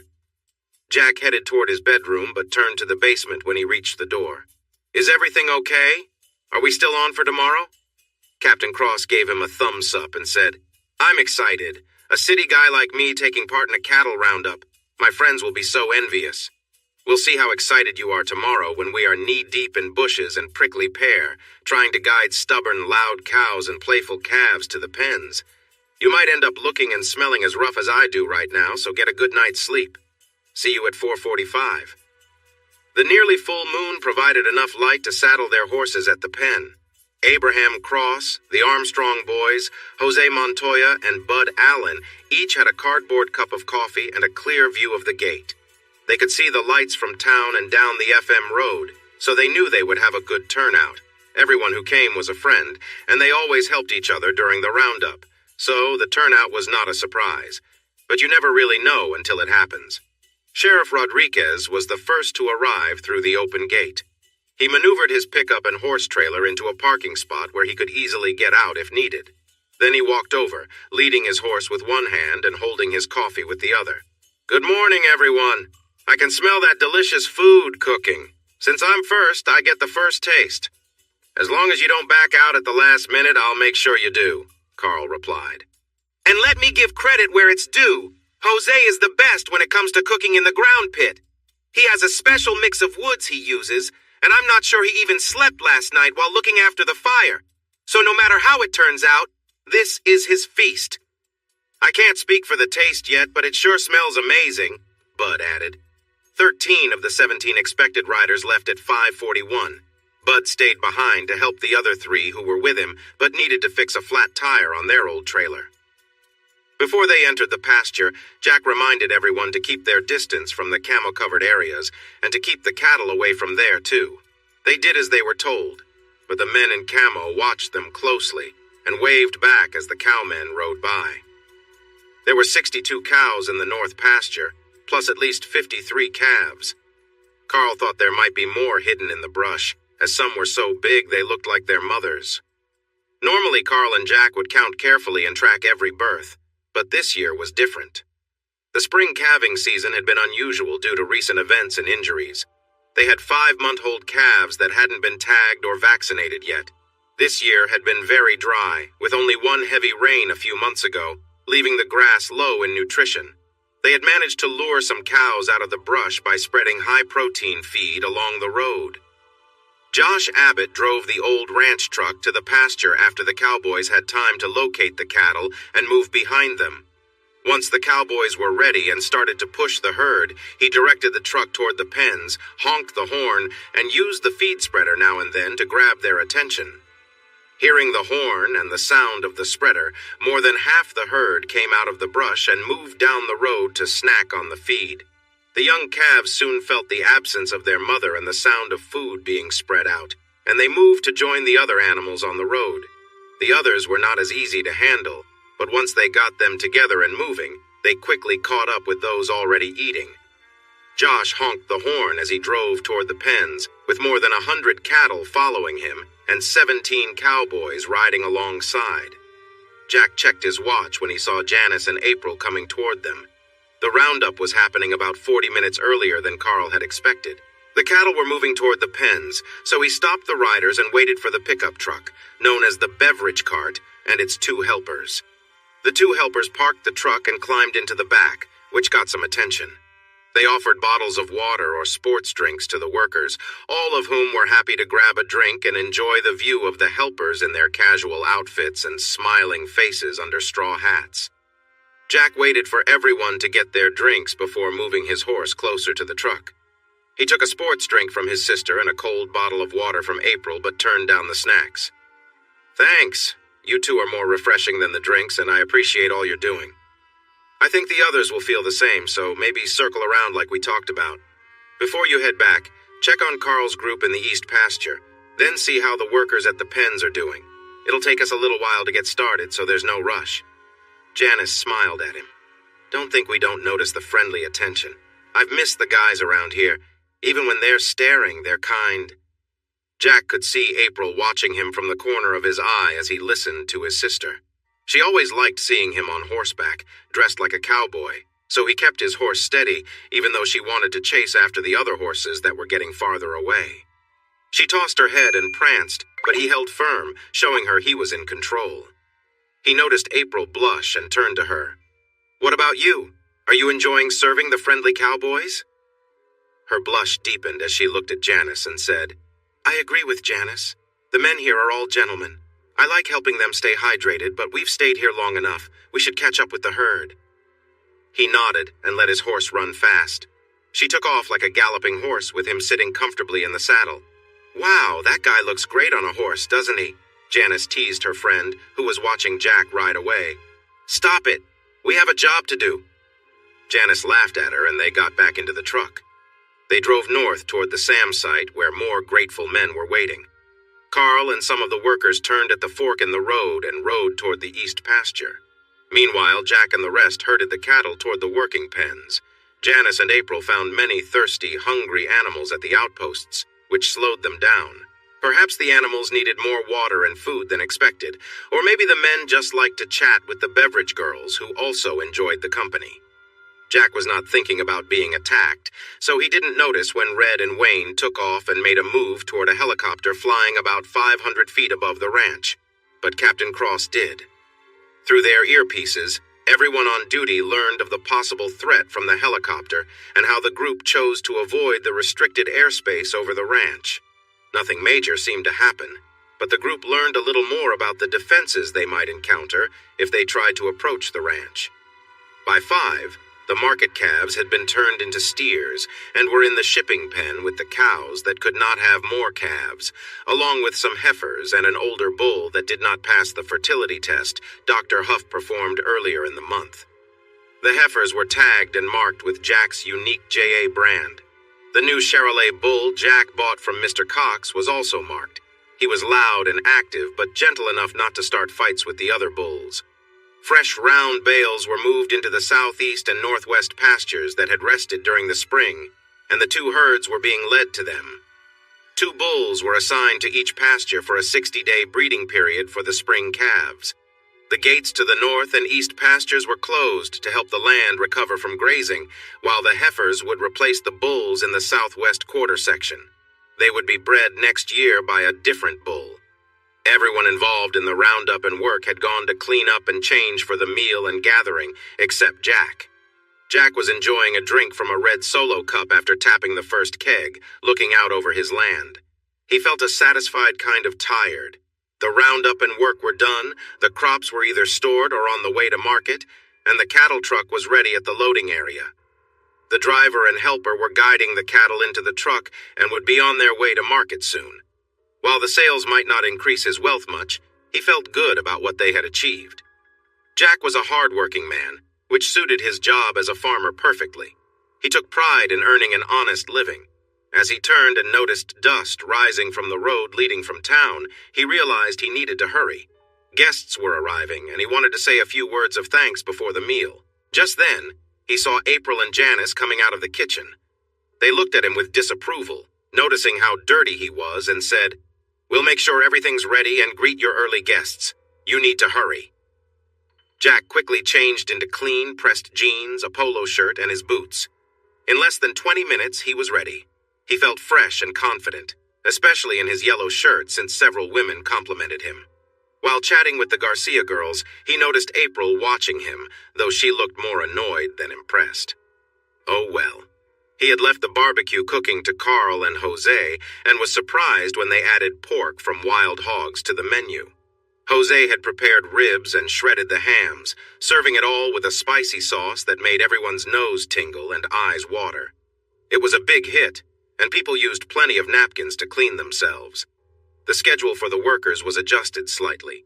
Those starting their shift ate at 6 and began their duties at 6:45. The workers finishing their shifts could eat right after arriving and enjoyed a drink afterward. The helicopter and drone pilots followed the same plan, but Alfred and Charlie chose to eat with the second shift since Mule was covering their earlier duties. The Garcia family provided amazing homemade tortillas, salads, vegetables, and fruits that paired perfectly with the pit-cooked meats. Their friendly and charming attitude kept a crowd around them, with some guests chatting and enjoying the company of the lovely attendants. At 8 o'clock, a local band started playing a mix of Tejano and country music, getting everyone out on the dance floor. Popular songs like Si Me Duele Que Duela got the crowd moving, but it took more upbeat songs to encourage the other guests to join in. As the night went on, the music blended traditional sounds with modern pop and rock, making Jack want to keep the good times rolling. Meanwhile, the young people, single ladies and some attached ladies were dancing to every song. The band leader, Flaco Ruiz, noticed Jack drinking and smiled. He addressed the crowd, saying, "Our host may be in his 20s, but he has an old spirit. If he's ready to come out and dance, we'll play some of his favorite music.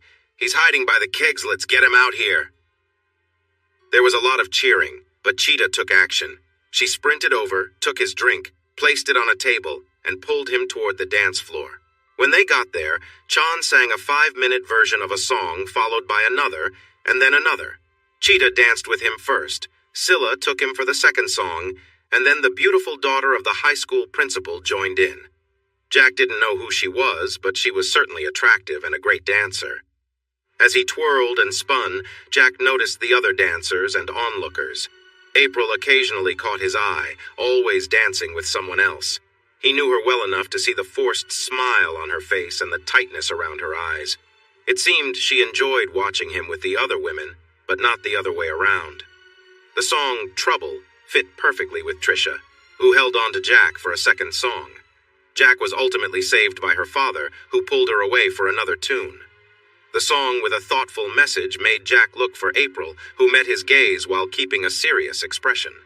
Both of them were likely wondering if that song about lost chances resonated with their own situation.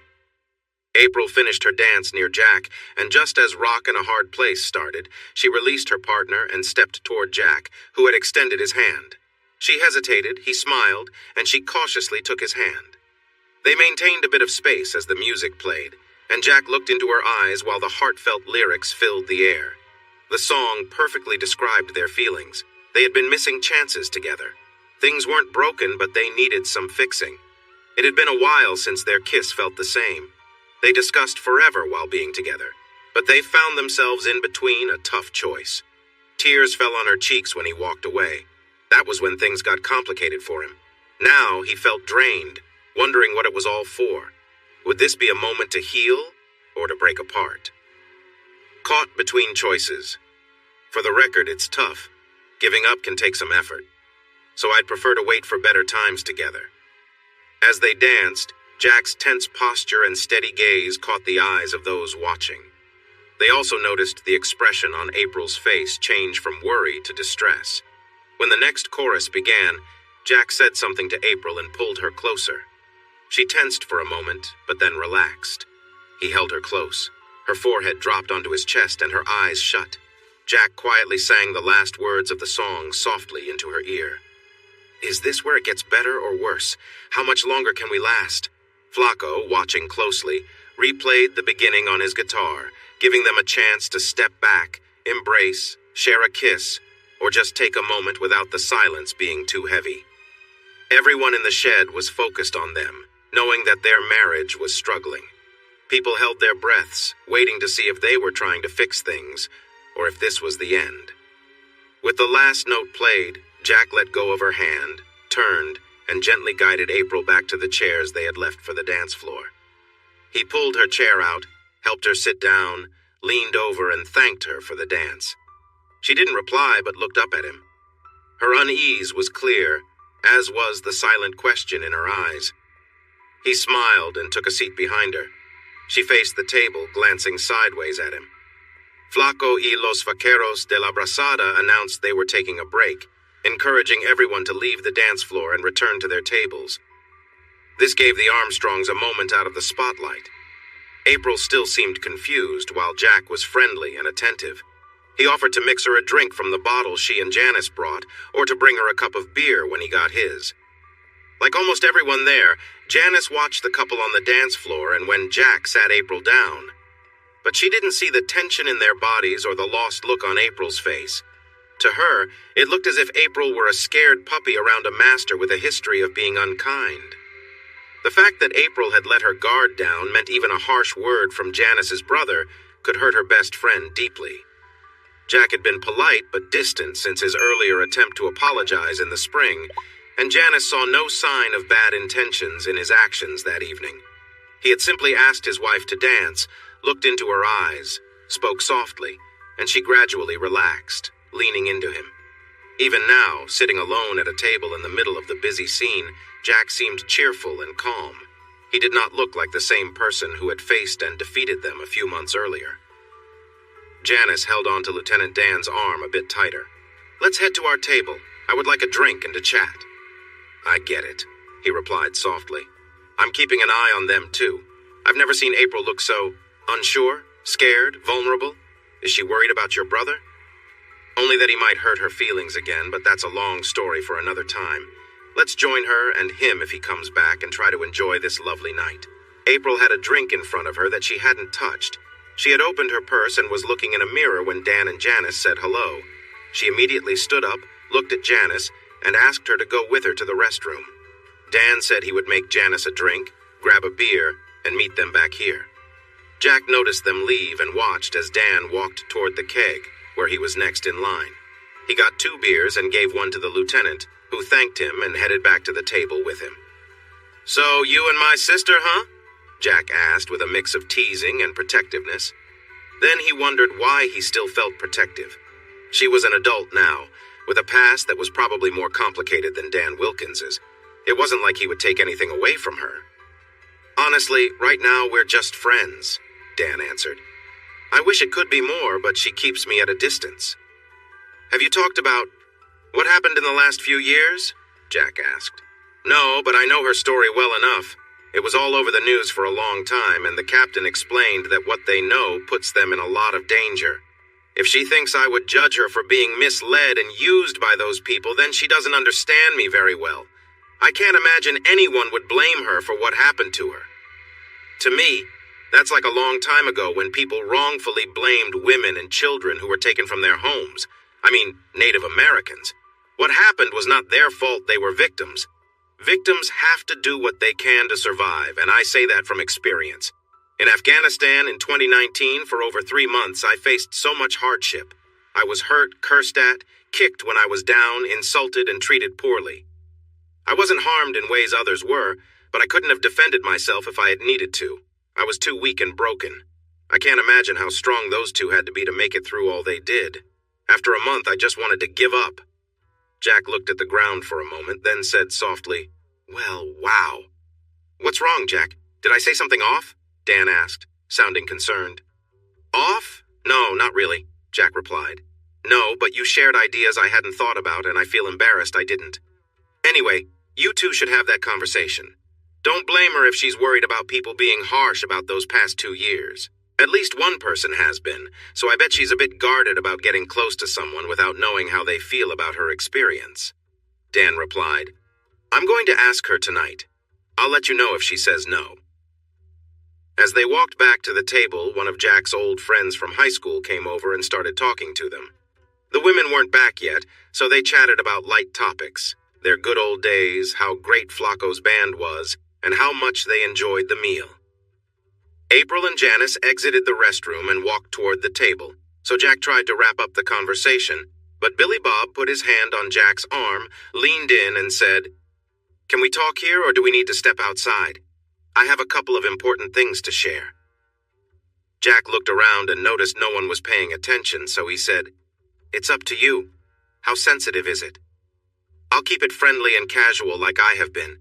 You do the same. It's important. Dan, can you take April's drink to the table? I'll join you in a minute, but please apologize for me." Dan took the drink and went to the table while the old friends continued their chat. "I'm still working as a welder for EOG. Last month, 3 of us were on the new pipeline near your neighbor's place. It was just after 2 a.m. and we were taking a break.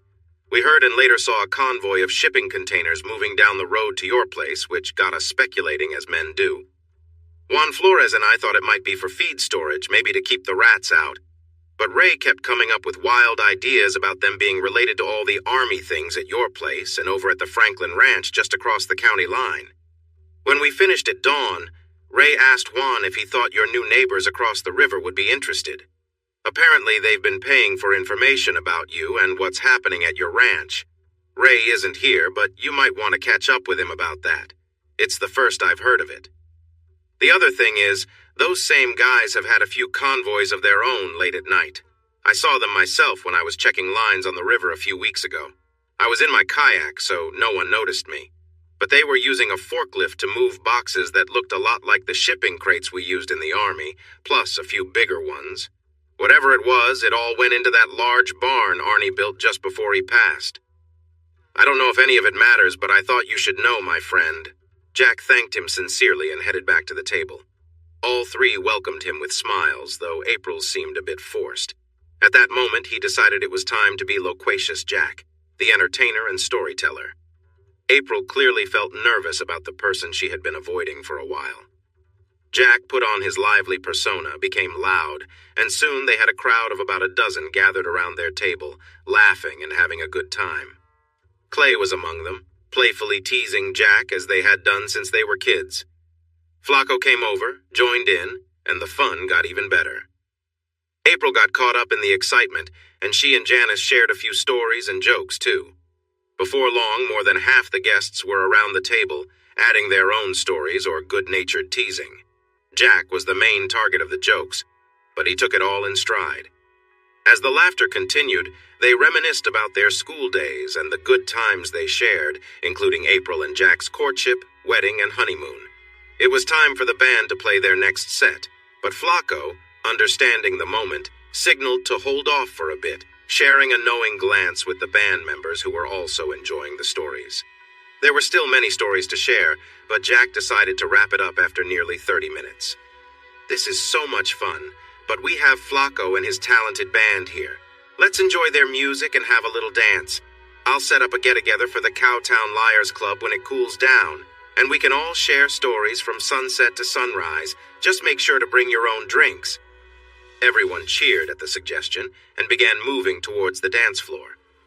Flacco, reading the mood, led the band back and made an announcement. Our host tonight has asked for a few slow songs, so we're going to play some classics, starting with Amarillo by Morning, which reminds him of his brief time in rodeo. Jack, these are for you, so come on out and try not to step on too many toes.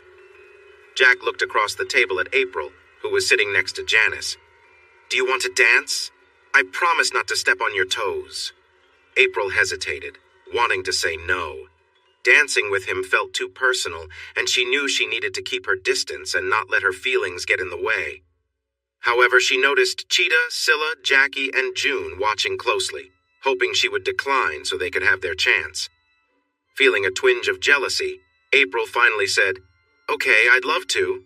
They stood up, and he took her hand, leading her to the dance floor as the band began playing the familiar song. The dance floor quickly became crowded, and what began as a simple two-step turned into a warm embrace, similar to what everyone else was doing. April felt uneasy, aware that this was testing her willpower. It didn't take long for Jack to pull her close, resting his hands on her waist. This is not good, April thought, as she avoided pressing her head against his cheek, which smelled like her favorite cologne. To make matters worse, she felt an ache in her stomach that reminded her of feelings she hadn't experienced in a while. She had been with others recently, but the deep longing she thought she had left behind was still there. And then she felt Jack pressing against her, which only intensified her emotions. She tried to back away, but instead found herself moving closer, worried she was losing control on the busy dance floor. Just then, the music stopped, and space opened up as some people headed to their table. Abruptly, she pulled away. Thank you, she muttered, escaping back to her table alone. Jack stood there in confusion, while Flacco began to sing a lively Mexican song about warm beaches and sweet moments. Cheetah, who was nearby, grabbed Jack's hand and joined him on the dance floor before others could step in. The crowd quickly gathered around them. She wrapped her arms around his neck, drawing closer to him while enjoying the connection. With her head resting on his shoulder, she inhaled his familiar scent, aware that her own fragrance seemed to affect him too. Cheetah was striking, with light skin dotted with freckles across her nose, a slim waist, and a confident demeanor. Her family was proudly Spanish, with no mixing of backgrounds, having married within their bloodline for over 200 years. However, Cheetah had her plans. While she would visit Spain in the fall as her family wished, she hoped to marry and start a family with the mix of backgrounds that surrounded her right now. She faced challenges, beginning with getting Jack to see her as more than a good cook. Thankfully, things were progressing well. Next, she would have to find a way to navigate his complicated situation with his first wife, who seemed to be complicating matters. She needed to persuade her parents to accept Jack or convince him to go with her to Spain to marry in the old Catholic church their families claimed. Once that was done and lovely grandchildren arrived, she believed her parents would forgive and forget, but that was still a long way off. Right now, she had to keep Jack interested and excited, finding a way to get closer to him. She moved closer, standing on her toes to catch his attention. His hands slid down her dress, and she felt a sense of achievement. Tomorrow could be a bit tense at the ranch, especially if his ex showed any interest, but it seemed a small price to pay. She would need to lock her door tonight for safety, but she had to stay focused. Cheetah was nearby when the dance ended, which helped her as she skillfully guided Jack to another dance. He wasn't completely under her influence yet, but he didn't suspect her intentions, making it easy for her to steer the situation. She made gentle sounds of enjoyment, feeling the excitement growing between them. She dreamed about a future with him, filled with love and children. April felt regret for turning down Jack, seeing him getting close to another woman on the dance floor. It was embarrassing, especially since it revealed that their marriage was struggling, and she knew others could see it too. Janice and Dan returned to their table for drinks. Dan noticed April's upset expression and followed her gaze to see the attractive man she was watching. His name was Floyd, and he invited April to dance. She agreed, and they danced for several songs until the style changed, and Floyd seemed unsure, preferring to return to the table to watch Cheetah show off her skills on the dance floor. Jealousy stirred within April, and she couldn't help but feel frustrated. She thought to herself, how could she let someone else take Jack's attention away, especially when she knew her worth? "Looks like you lose this time."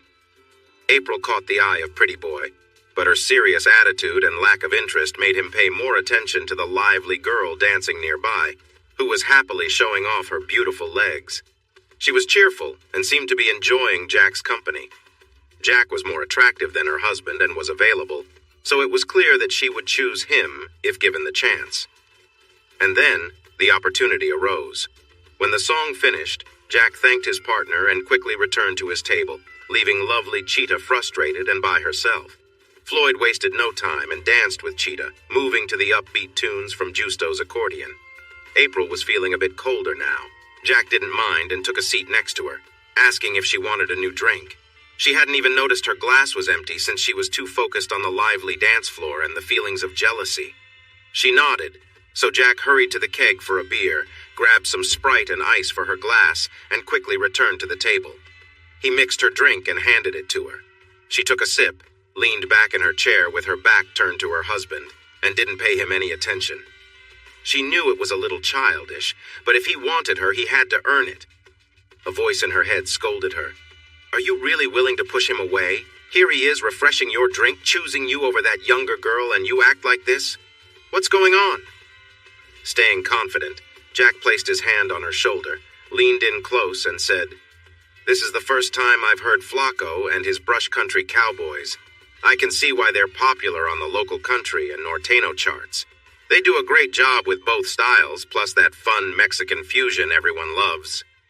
For the first time since being at the Liars Club, April found herself amused. "You do know you're just 28, right, Jack? To most people here, you're still young, and Cheetah certainly thinks you're a kid."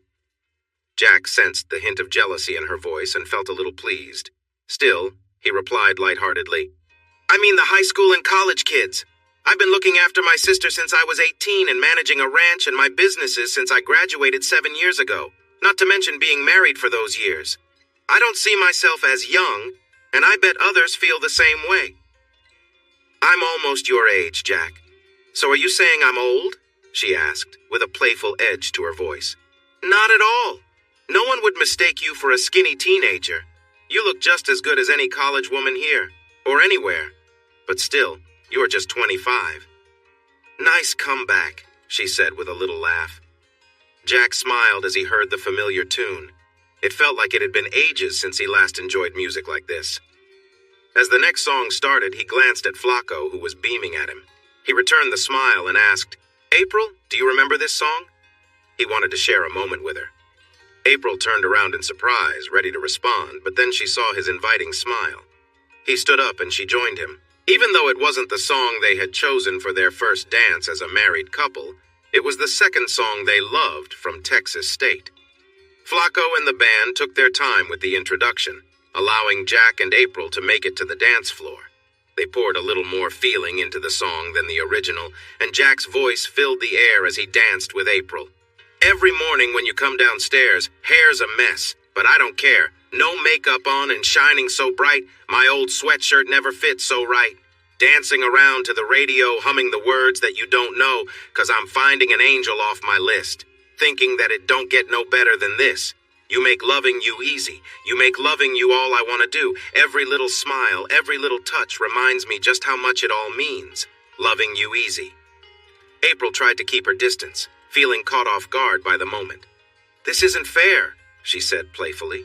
He responded, All's fair in love and war, as he drew her closer. Is this you making love or making a point? She asked with a laugh. It's hard to tell the difference since I got back. The busy season is over. Everything is in place now. Give me 3 days and we'll sit down and talk things over. I know we've been in a bit of a standstill for a while, but you share some of that blame too. Can we call a truce for the next 3 days? She didn't answer right away, but her hair brushing against his face and the way she relaxed in his arms spoke volumes. Flacco then broke into a lively rendition of The Midnight Hour, filling the room with energy. He and the band were truly talented musicians. Jack, April, Clay, and Janice stood together near the parking area, warmly saying goodbye to each guest. In return, they received heartfelt hugs and thanks. Tomorrow would bring new challenges, but for tonight, Jack and April felt a sense of joy and connection with their community. Though she never said it aloud, April accepted the truce. She was warm and friendly, just like she was with the others at breakfast. Most of the day, however, Jack was occupied in the basement, watching videos they had gathered from different sources. The raw footage was quite different from the edited versions they had found earlier. By late afternoon, everything he thought he knew felt shattered. He had spent almost 9 hours reviewing the recordings, but now he faced a fresh question. How did they manage to last that long? He wasn't sure he could have done the same. To start, Janice didn't bring April in willingly. Worried about her sister-in-law's safety, Janice avoided acknowledging April until they could meet alone in a safe, quiet place. She picked the location carefully and told April to take a taxi toward the Beltway, waiting for further directions. The instructions led April to a restaurant, Hank's Waterfront Oyster Bar. Once there, she scanned the room and quickly spotted Janice sitting at a booth by the window. They greeted each other with tears of happiness, took their seats, and began chatting. A server came to take their order, and the friends continued to catch up. But soon April asked Janice why she had stopped reaching out. Janice suddenly tensed up, and the mood shifted. She started to cry and begged to avoid that discussion. When their meals and tea arrived, April suggested they wait to talk about it until after they ate. They resumed their conversation about home and Jack while enjoying crab cakes and stuffed flounder, but the atmosphere changed during the meal. Jack noticed that they seemed a bit off, despite only eating seafood and drinking iced tea. The situation took a turn when a woman from Jack's past showed up, taking a seat nearby and introducing herself to April.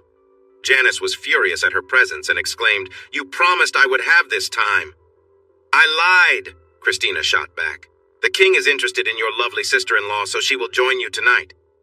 April looked between them, seemingly at a loss for words. Janice tried to stand but couldn't, and when she attempted to confront Christina, she was similarly unsuccessful.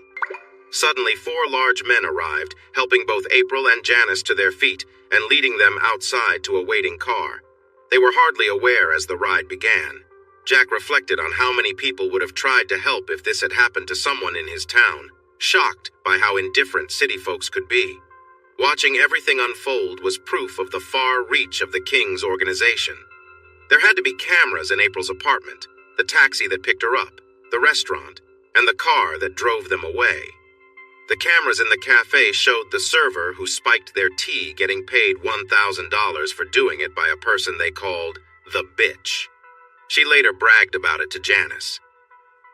Jack had been impressed by what he learned about Daniel King, but now he understood why people admired him so much. His influence was everywhere.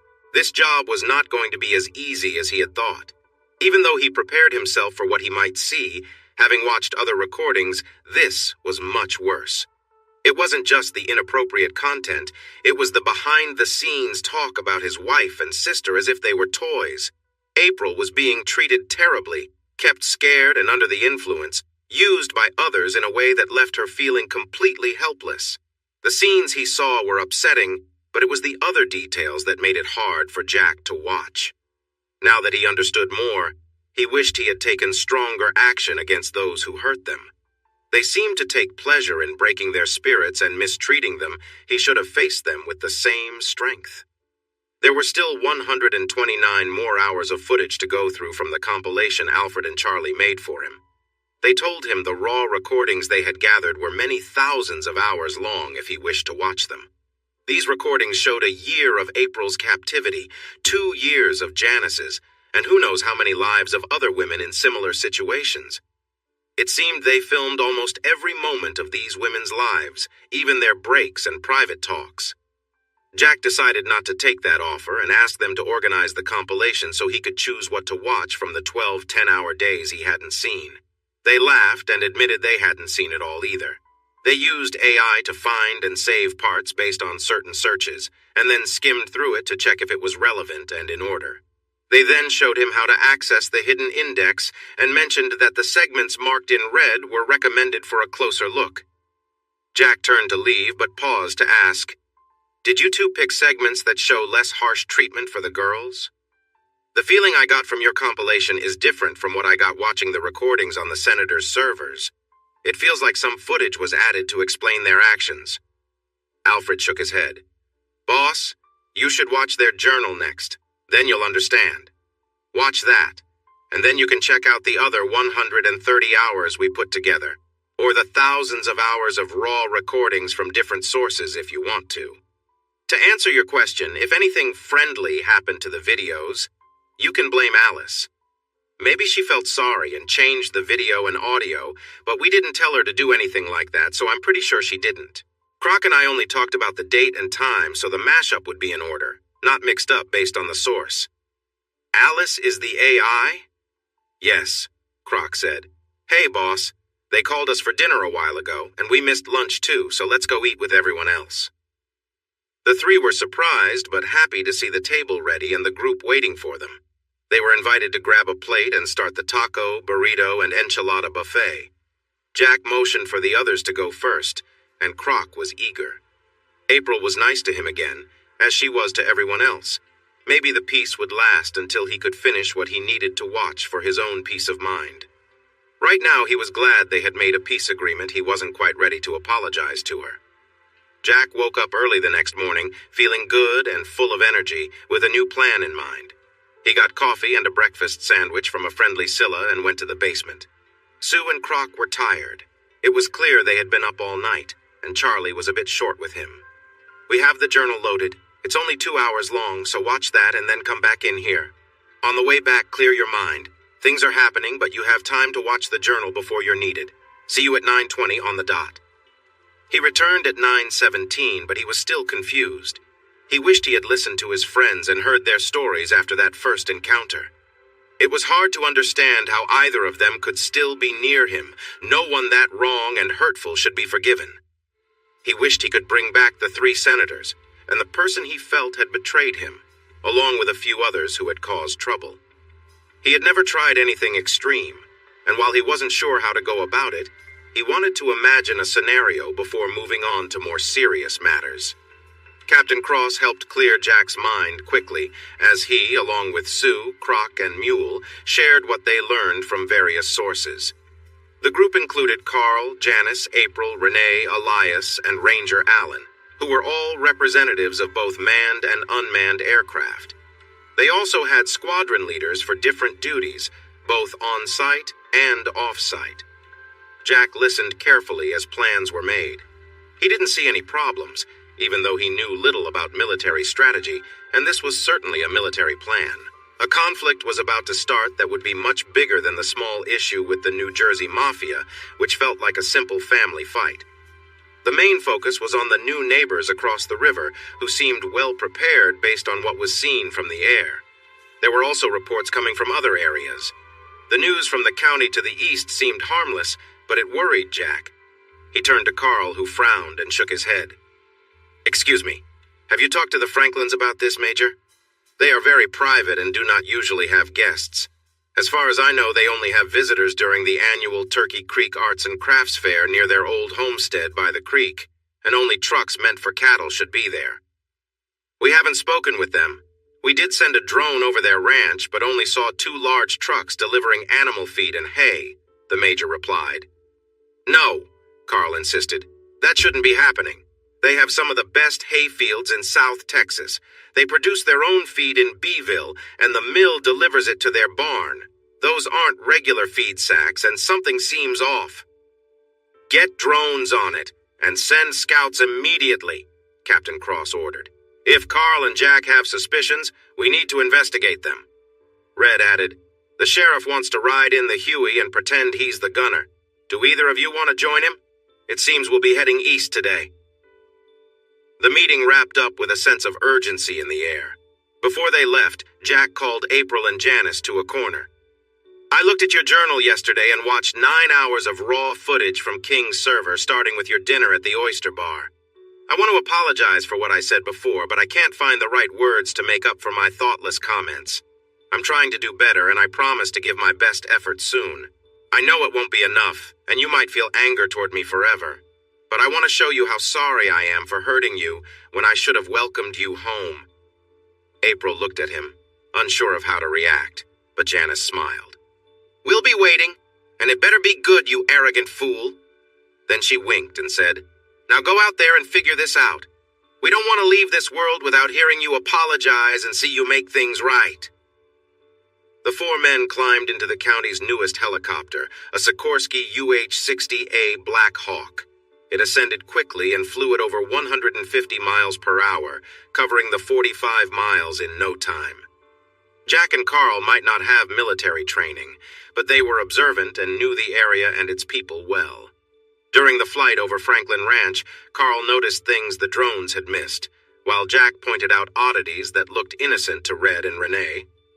Their updates to the captain and Ranger Allen led to another meeting, resulting in revised plans and new orders for the squads. At first glance, it appeared that infantry and equipment were being gathered in a pasture next to the Armstrong Ranch, but the real threat from Franklin Ranch was missiles. 2 truckloads of cargo being unloaded remained a mystery. How many intruders were there? How long had they controlled the ranch? What else had they moved? The contents of an old barn looked like 2 very large trucks that Red thought might be carrying missile launchers, seen from a bad angle as they flew by quickly. Were they? What kind? And were there more around the ranch? "We need to find out the last time anyone saw Frank Sr. or Jr., Walt, Harvey, or any of the women," Jack said. "What about the kids? There is no way the Franklins would side with them, so they must be held against their will, or... I don't want to think about the other possibilities. The elder Franklins were friends of my family, and I roomed with Walt for a year at Texas State. Good people like them don't just vanish." Carl had many friends in Bobcat County, so he took on the task of locating the Franklins. Jack joined Choi in the barn's new UAV flight control center for a better view of the ranches to the north and east. Red and Wayne were flying the helicopter over the land to the south towards town, while Danny operated another UAV in widening circles outside town, helped by Raul Medina, who knew the area well. They were making sure to cover all their bases now that the situation was urgent, but their attempts yielded little. An air attack could come from any distant location, including another state, Mexico, or the Gulf, but they felt certain that any ground attack would originate from the west, where they had strengthened their positions overlooking the land between the house and the river. Cheetah and Scylla made club sandwiches for lunch. Most had already eaten, so they joined the men when they came inside. The playful flirting from earlier was gone, and the sisters were back to being cheerful and teasing each other. They enjoyed their meal, and then Carl signaled for Jack to step outside.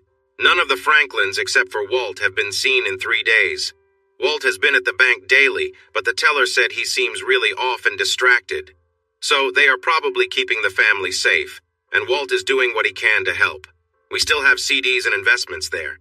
Should we take someone with us, go over and ask Walt about a loan to buy more cattle using the CDs as collateral? I'll be there at 9 when it opens, Carl said. Should I call you if I learn anything important? Only if it seems urgent, and you can get the captain to provide a secure satellite phone to call the secure line here. We don't want to risk the Franklin's safety over a phone call that could be made in person. The house was too quiet. Jack checked all the rooms, then went back to the kitchen and asked the Garcia sisters where everyone was.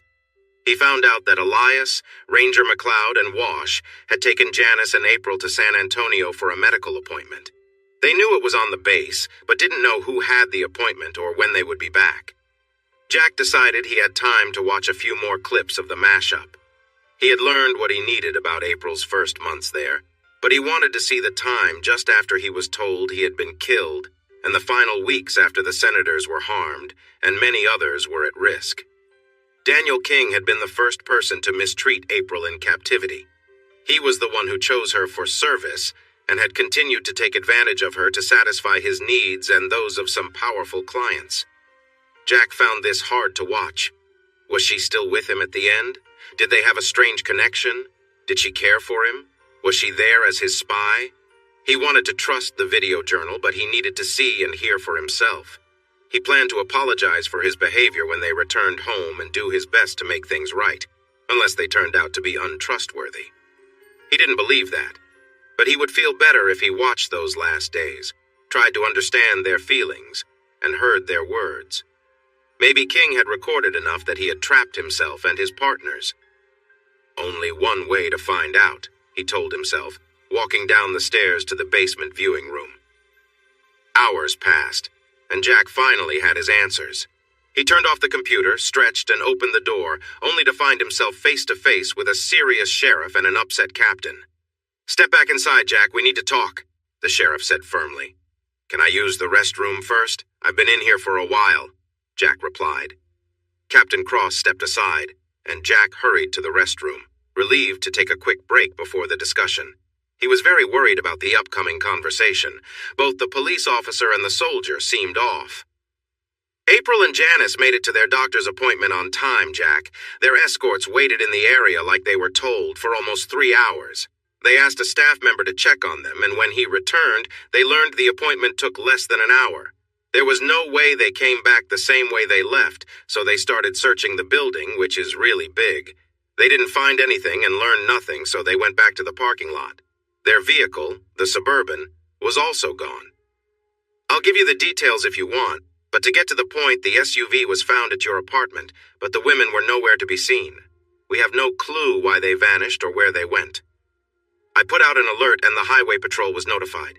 We haven't found out anything useful, but I can assure you this wasn't a random decision. It was well thought out and they disappeared quickly." "Well, wow! Sit down with me and watch something. It's ready to play." Surprised by his reaction, Abraham and Renee sat down to watch a video. It showed April, Daniel King, Janice, and a man named Ahmed Ali the day before they were released by the FBI. They were talking about whether to escape to another country or for the two women to go back to Texas to cool things down after April's husband stirred up trouble.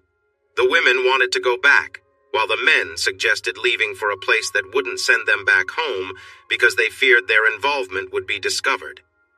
In the end, they decided the women could return to the ranch to mislead anyone searching for them, while the men would stay alert for any signs of trouble from law enforcement. If that happened, King and the Sheikh would leave on the plane, and they would arrange for the women to join them later. Well, wow, Renee echoed as the lights came back on. Are they trying to leave for another country, or what happened to them? It looks really questionable. I'm calling my FBI contact. They should check the flights that left for places connected to King or the Middle East. After his call, Captain Cross offered another viewpoint. It seems like April and Janice might have been tricking those men in that video. Remember, that was 5 months ago. They could have found out they were in danger and came up with this plan to escape, or maybe they were taken against their will. Just saying, we don't have any solid proof for any of these ideas, but how do we figure this out? Let's go through everything they left behind, Jack said. Assuming this is their plan, they couldn't take much without raising suspicion. I'll have Alfred and Charlie monitor any messages they sent or received, and... Jack paused, looked at Renee, and with a smile asked, So how are the trooper and ranger handling this situation? Not well at all, Renee replied, managing a small smile of his own. Elias was really upset, calling everyone names and saying they tricked him from the start. This isn't funny, but they're grown-ups who've made a choice I just don't get.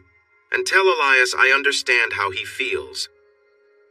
All right, let's take a moment, Jack said.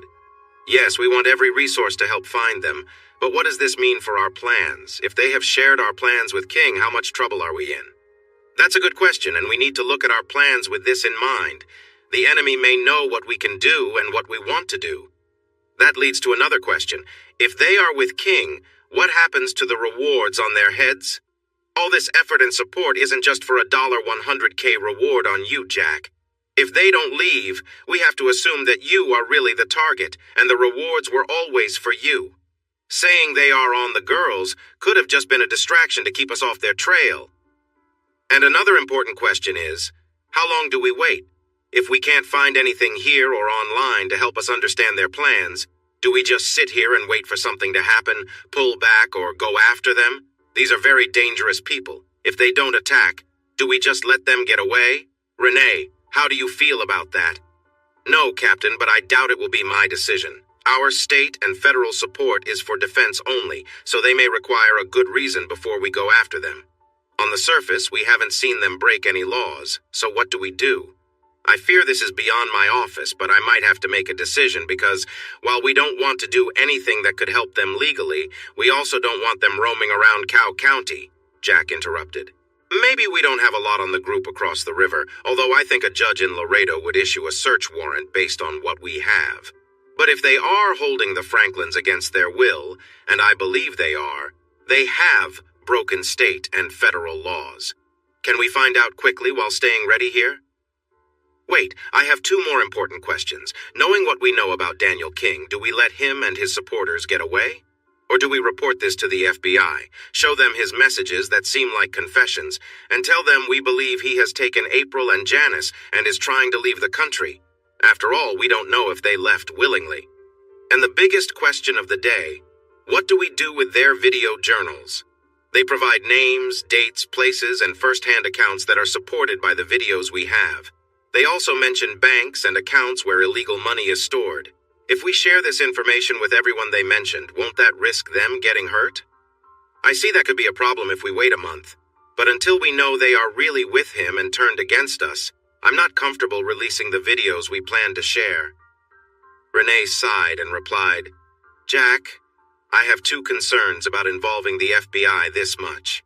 First, if we show them the videos, they will want to know how we got them, and they may take them from us, just like they did with the gangsters, and those people still haven't been charged. Once they have the video and audio files, I worry they might say we obtained them improperly, which would mean they can't be used in court, and the bad guys would get away with it again. Jack said, All right, then let's search this place thoroughly, and have Sue and Croc look into their online activities. Once we do that, we can press the issue with Franklin Ranch. Neither the federal nor the state authorities can ignore foreign individuals taking American citizens and property and launching illegal actions against other Americans. Can they? I really hope not, Abraham Cross exclaimed. I know sometimes politics complicates things for law enforcement, but I believe the U.S. military would be very upset if they found out. Then choose a team, Set us down near the Franklins' home and barn, and let's check our suspicions. If we find something, you can reach out to someone in the military, and Renee can connect with state and federal law enforcement, and we'll see what happens. If any agency hesitates, we need to think that King is somehow influencing the decisions being made by important people, which is both scary and totally unacceptable. If that happens, or if we are attacked, I suggest we have Sue, Croc, and Mule, if she's willing, anonymously share details from King's discussions with media outlets, bloggers, and online platforms about everything he admits to, like trafficking, exploitation, harming others, or any other illegal actions he brags about in the videos we have. He can't blame April and Janice if they're not with him by choice, and the government can't protect him or his friends. I think we should do this as soon as they're ready, but we need to be careful, as it might provoke a situation we could avoid, especially if the girls are the ones with the bounties and not me. So let's ask them to prepare it, and if things go wrong, whether before or after we contact the right authorities, we will act. The captain and the sheriff nodded in agreement, so Renee opened the door and called for Alfred and Charlie. Once they were in the conference room, Jack presented his plan. They exchanged smiles and looked at each other. Should we do it now? We created the AI search function for this, expecting to find confessions and videos of unlawful actions, so we can send the package whenever you like, with as much detail as you need. Should we involve another officer to review what they have, or will you handle it, Renee? I trust Alice, but Danny can double-check. It's just a short walk to the UAV center in the barn. Captain, how many helicopters do we need for the team heading to the Franklins? I can get at least 3 that are designed for hunting and livestock work. They can fly in and out without attracting too much attention like the Huey would. We can also use them to transport more people to the landing zone, but it's better if they don't see us unless we have to act. That's 9 with the smaller choppers, including Jack and Carl, and about 6 on the Huey with the pilots. That should work. I have their numbers, so I'll step outside and make some friendly calls for help. I'll be back in about 10 minutes. Renee said as he hurried toward the stairs. Jack grinned at Abraham. The best laid plans, right, Captain? Exactly, Jack, exactly. Jack and Carl teased each other while dressed in camo, vests, and helmets fitted with communication devices. I bet they didn't think about South Texas heat in July when they made this gear, Carl joked. No, they probably had summer in Iraq in mind, where today's heat feels like a cool spring day. Stop complaining, this gear could keep you safe. Wash shot back as he guided them into a helicopter. They were familiar with the pilot, Jim Harris, who had taken them on hunts along the river when wild hogs became a problem. He nodded to everyone, told them to buckle up, and then took off. Along the way, the other 2 small choppers joined them a few minutes apart, with the larger Huey trailing about 8 minutes behind. As they approached a spot where they might be spotted, the other 3 helicopters turned north toward San Antonio and vanished behind the ridge that surrounded Turkey Creek. The lead chopper followed the Franklins' southern fence line, acting like they were looking for hog crossings. Carl and Jack leaned out of the open doors without their helmets, holding rifles, looking like they were on a hunting trip. Wash used binoculars to scan the area around the house, commenting as he observed. He noticed guards or scouts on the hill near the caliche pit, to the west of the house. There were men in the old house by the woods and several stationed around the sagging barn between the house and the woods. And he pointed out that there were tracks from large vehicles leading into the barn. They were flying along the southern edge of the Rancho Viejo, which shared its border with the Franklin Ranch. When they reached the end of the Franklin Ranch, the helicopter turned left and followed the eastern fence line to the north. Carl and Jack continued to look for wild hogs and shared sightings with each other. Were they being careful? Did outside fighters know about hunting hogs from helicopters? Probably not, especially if they were truly from Eastern Europe. However, the people they could see seemed ready to watch and let them pass. Once they crossed Turkey Creek to the north, they turned west toward their meeting point. Jack called Renee to share what they had seen. Renee included him in a call with a lawyer from the Department of Justice and a federal judge. The lawyer and judge asked a few questions, and Jack and Wash responded. Then they learned that the warrant was signed and sent electronically. Renee informed the team that a group of FBI agents, Texas Rangers, and state troopers were approaching the turn leading to the ranch house, and Captain Allen confirmed that the plan was ready. According to the plan, they would move in from the north and west. The mixed group would approach from the south, but half would head to the ranch house while the others rushed toward the barn where the missiles were believed to be. It was a solid plan, and it mostly worked. The part that did not work was that while they were getting in position, the enemy backed the trucks with the missile launchers out of the barn and raised them for action. Jim Harris spotted them first and quickly informed the others. Wash took a glance and said, "Those are surface-to-surface missiles. They're going to hit the ranch." Red and the helicopter were on their way, but 2 missiles launched before he could act. The third missile took some hits and exploded where it was stationed, sending a fireball and debris across the other launchers and a large section of the barn.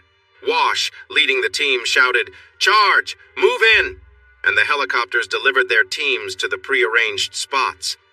Red dropped his team from above and started shooting at the larger group of mercenaries stationed on the ridge. They were trying to reach the house, but the low brush provided no protection from the air assault, and those who weren't injured quickly took cover. The Delta Cross Alpha team moved through the brush to get between the enemy and the house and began advancing on the downed fighters. The Beta team, made up of state troopers and rangers, moved toward the barn, where they encountered no resistance from the injured men still there. Charlie team, which included Wash, Carl, and Jack, met Ranger Bill White near the cattle pens, and they carefully made their way toward the house, moving along the drainage ditch beside the road. They, along with all the members of Beta Team except the one watching over the injured men, surrounded the house at the back and front doors. As soon as they were set, Ranger White used a loudspeaker to announce himself, ordering everyone inside to come out right away. In response, gunshots rang out from the house. Carl and Jack quickly crawled back from the front line and moved to a brushy area on the side of the road. They were located south-southwest of the house, where the land sloped down sharply. They found shelter from the house's view, hidden among tall mesquite and huisage trees. Jack discovered a concealed door behind a large black brush, and they began to work on opening it. They cleared rocks and dirt from the base with their boots and used old branches to make space around the sides. After some effort, they pulled on the door, which creaked and seemed ready to break. It opened a little. With more digging at the base, they managed to open the door wide enough to enter. With their rifles strapped on their backs and tactical shotguns ready, they stepped into the old tunnel that had been around since the Cold War. There was a shelter halfway down the tunnel that likely hadn't been opened for years. When they were kids, they had played in this tunnel and used the shelter as their fun spot. As they moved on with flashlights, careful of any snakes, they approached the steel door of the shelter. Just as they got close, they heard noises coming from deeper in the tunnel. They paused, and Carl crouched down, aiming his shotgun at the sound. "Check the door. There's nowhere to hide in this tunnel." Jack found the handle and pushed, but it barely moved. "Help me, this door feels heavy and stuck." The two of them pushed together, and it slowly creaked open without making much noise. Once it was wide enough, they grabbed their shotguns and stepped inside. The noise got closer, and a light shone past them. "We must be getting close, right?" a woman's voice asked. "I think so, but it's been years since I was down here," a man replied. "Mommy, I'm scared," a child's voice said softly. "Just stay quiet and follow me, sweetheart. I'll get us out soon," the man whispered back. The voices were really nearby. Jack cautiously called from the door. "Walt? Craig? It's Jack and Carl. We're in the shelter." "Oh no, you scared me. This is Walt. Craig's behind me. We have both families and Mom with us." "Then follow me out of here. Carl will lead the way. We both have shotguns." They stepped outside and found the families huddled in the drainage ditch below the door when Carl heard several pairs of boots running in the tunnel. Jack handed his rifle to Craig and told him to lead their families down the ditch to the east. Other team members were working at the house. "Are there any other family members or friends inside?" he asked. Craig shook his head and quickly walked away to guide the families. Jack and Carl lay side by side at the entrance, shotguns ready, with Carl's rifle between them. They saw figures approaching. "Wait until you can see their eyes," Jack whispered. "I'm ready when you are," Carl replied. They opened fire, and the sound echoed in the tunnel. Afterward, they waited a moment, then backed out and closed the door before hurrying to join the Franklins. When they reached the front of the house, it was quiet. They peeked through the trees and saw men lying in the yard. 2 rangers and some troopers stood nearby, while men from Delta Cross gathered, listening to a call. The noise from the Armstrongs and Franklins coming up the road caught everyone's attention, and Wash shouted for them to come over. The attack on the ranch started when the missiles were launched. Our missiles didn't reach Cow County, they were shot down, but we know the house has been hit multiple times and the fighting is intense. If things are calm here, we need to head back to help. Red has already gone. Ranger White, can you handle it? We need to get back to the ranch, Jack called out. Go. We have it under control and help will arrive in 5 minutes. The group ran towards the 3 helicopters waiting in the clearing near the barn. The pilots started them up and headed straight for Armstrong Ranch. About 6 miles out, Captain Cross directed them to the hayfield and instructed them to approach the enemy positions from the northwest.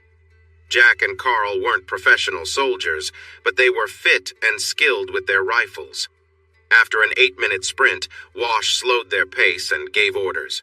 Carl and Jack would act as snipers from behind the large mesquite trees on the hill northwest of the house. Wash planned to move closer to the house to guard the tunnel that came from the basement and to fire at anyone trying to attack. They quickly got in position and took a look around. Wow! Carl exclaimed at the sight of the damaged house. It's just a house, Jack said. It can be rebuilt. I just hope no one got hurt and that Alfred sent the supplies everywhere just in case. The captain had set up a counter-offensive, but the enemy was well hidden in the brush. They were well hidden from the ground, but not from above. The loud sounds of gunfire and explosions made it hard to notice the sharper cracks of the rifles. They took out 3 targets each before Carl hit one in the leg instead of a more critical spot. The target screamed and pointed at the hill. Carl shot again, hitting another opponent in the chest, while Jack got one more who was about to shoot back at them. They had to stay behind the trees when bullets flew past them. This only lasted a few seconds, as the advancing troops forced the enemies to focus on the front and south sides instead. Hiding in bushes while being shot at is not safe, since the bushes can't stop the big bullets, and sadly, 5 more enemies found out too late. With the snipers causing chaos and explosions all around, the defense began to struggle. Then the warthogs appeared, bringing with them a chilling sound from their cannons that frightened everyone nearby, including Jack and Carl, who suddenly felt very small behind the trees. They were scared, and the enemy troops were even more terrified. The few survivors from the first attack fled toward the river. Jack and Carl fired until they needed to reload, stopping only when they saw the enemies were over the river and out of reach. Jack remembered an old song about a battle that turned into a wild chase. Unfortunately for the enemies, the Gulf of Mexico was far away, and many law enforcement officers were waiting at the ranch from which the attack had started. It was quiet for a few minutes, then shooting started up again briefly, and then silence followed once more. They would soon discover that the mercenaries who were still alive had decided to give up against the stronger force. However, not many surrendered, while many more lay in the hot dirt, no longer alive. Thinking it was all over, Jack and Carl made their way down the hill to the ruins of their historic rock house, which had sheltered their family for over a century. Well, the barn looks all right. Guess we can stay together for now. Are you planning to rebuild? Of course, but I'm afraid my insurance company won't agree, Jack responded. So I'll use some funds from the king, since he is to blame for this mess. Cross walked out from the tunnel leading to their shelter, a place they had set up with shipping containers. He waved as he approached them. Sorry about the house, guys. They had hidden artillery across the river. The A-10S took it out after the second round, but they caused some serious damage up top. Alfred and Charlie mentioned that the basement is still standing, which is good news. Luckily, none of the 4 missiles aimed here got over the fence, but they created quite a show when the defense systems hit them. The nearby ranchers will be cleaning up metal pieces for a long time unless the government steps in, Carl said. Renee approached them, limping and with stained pants. It's nothing serious. How did it go at the Franklin Ranch? The family is safe. The missile launchers are destroyed. Most of the enemy is gone, and the survivors are captured, Carl replied. Things are better there than here, but they did lose the old barn.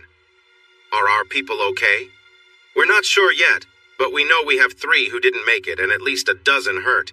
It was a tough fight. They outnumbered us and were better armed than we expected, Cross explained. Ambulances are on the way.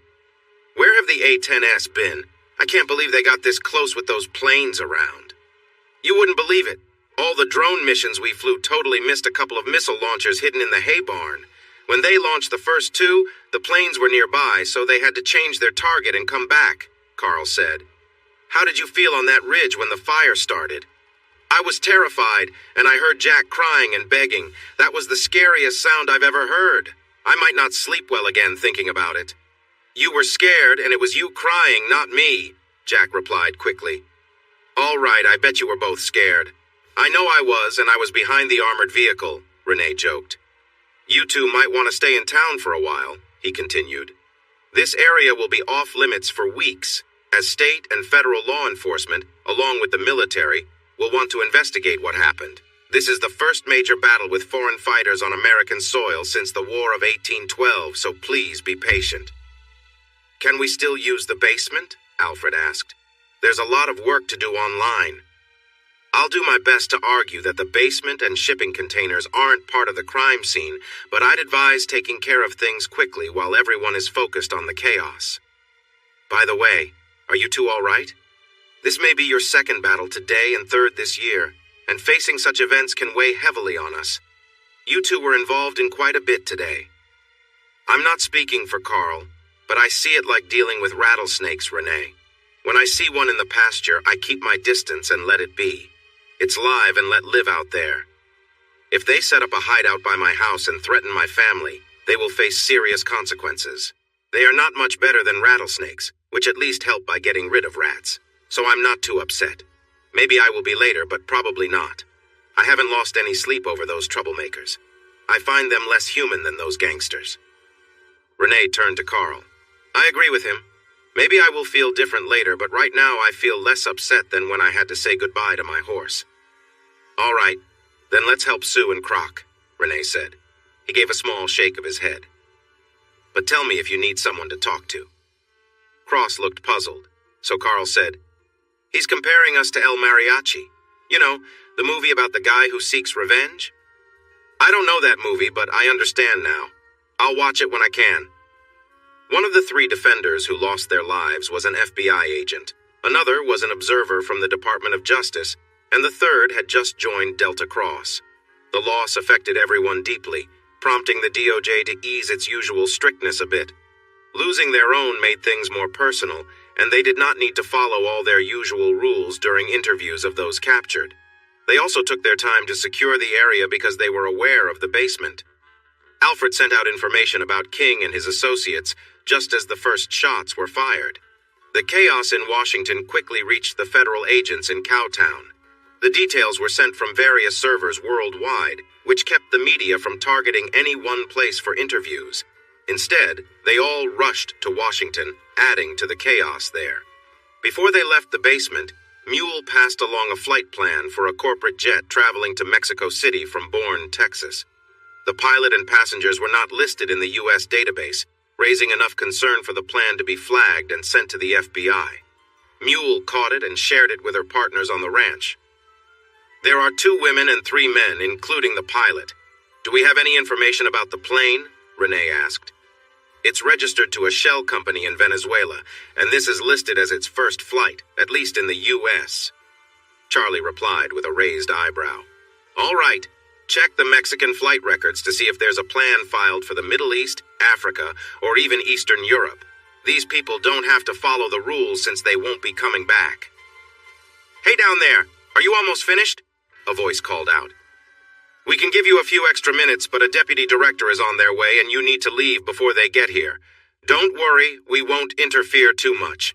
We'll do as little as possible since this area didn't see direct conflict. Just keep us in the loop when you can. If only everyone could be this reasonable all the time, Renee said, shaking his head. I'd always keep them in the loop. Since they're not, let's make sure we keep them informed we must, not just should.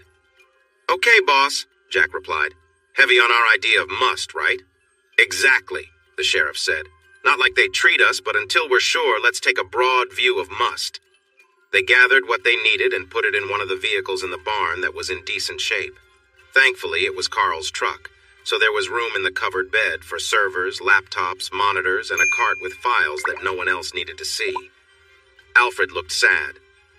I almost activated the burn switch when we left, but I can do it remotely if they send a strong enough team. I hope they don't, though that is my creation, and I really like it. Well, my friend, my favorite spot is in ruins above it, so I'll say what I told Carl.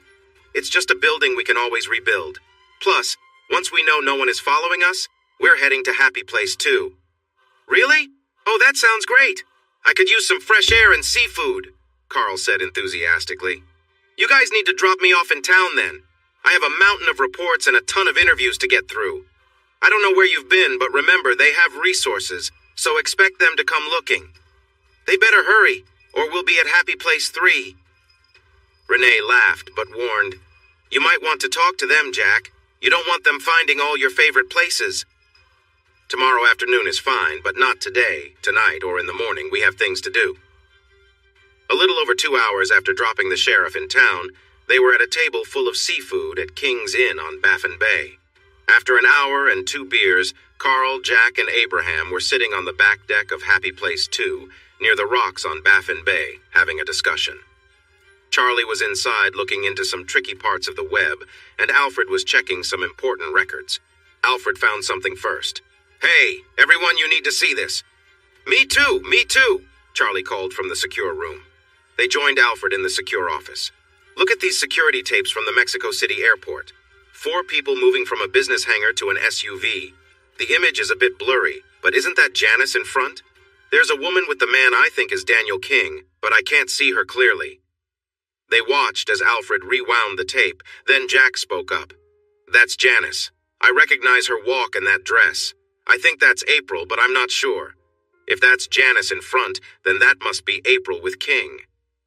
I don't see anyone pointing weapons at them, Cross said, so they probably aren't being forced to stay. Oh, they aren't, or if they are, they have internet access, Charlie called. All 3 of you come here. This just came up, it answers one question and raises many more. We saw what you shared. They're going wild. Don't share our journal until tomorrow after lunch. You're right. They have internet access and are there willingly. But why ask us to share the journals? When King and the Sheik of Araby see those, April and Janice could be in trouble. That message raises other questions, but the biggest one is, what are they planning? None of this makes sense, Cross complained. I agree it makes no sense, so let's focus on what we do know, Jack suggested. What's the global reaction to the King of K Street being revealed? How are the royal families responding? How many divorces are happening, and how many people have been arrested? I wanted to wait a bit before asking, but it's time. Sue, check the websites again while I update everyone, Charlie said. Okay, as of 90 minutes ago, no divorces yet, it's too soon. The 3 royal families and the 2 prime ministers have no comment at this time, and there haven't been any arrests. But cases have been opened in New York, New Jersey, Pennsylvania, Maryland, Virginia, California, and Washington, D.C. We expect Florida and Texas to follow, but King has been a big supporter of campaigns in those states, so it's uncertain. At the request of the DOJ, the president has appointed a special investigator to lead the inquiry, citing concerns about sensitive information and serious corruption. Worldwide, things are chaotic. I won't go into the gossip magazines or the online news sites, but this time it's hard to track the differences between them and regular news outlets. When presented with video and audio evidence of manipulation and pressure on government officials from many countries, clear proof of bribery affecting major decisions, and the involvement of some of the wealthiest people on Earth, they went wild. Add to that the reports of young women being taken advantage of and discussions among the wrongdoers about silencing them, and you can imagine the outrage. It's a frenzy that makes the earlier scandals look minor. If the state and special investigators really take action against those named and shown on video, when do you think we will start to see legal actions? Jack asked the group. It's hard to say, Cross replied, but I think it could start as soon as tomorrow. It will take some time to file the divorce papers, but I bet many top family lawyers on the East Coast will be ready by tomorrow, and a good number in Illinois, Texas, Florida, and California, too. I wonder how many private jets are flying off to safe places right now, Carl guessed. The morning began with bright sunlight sparkling on the bay. Jack sat on the dock, enjoying a cup of coffee he had brewed outside so he wouldn't wake anyone else.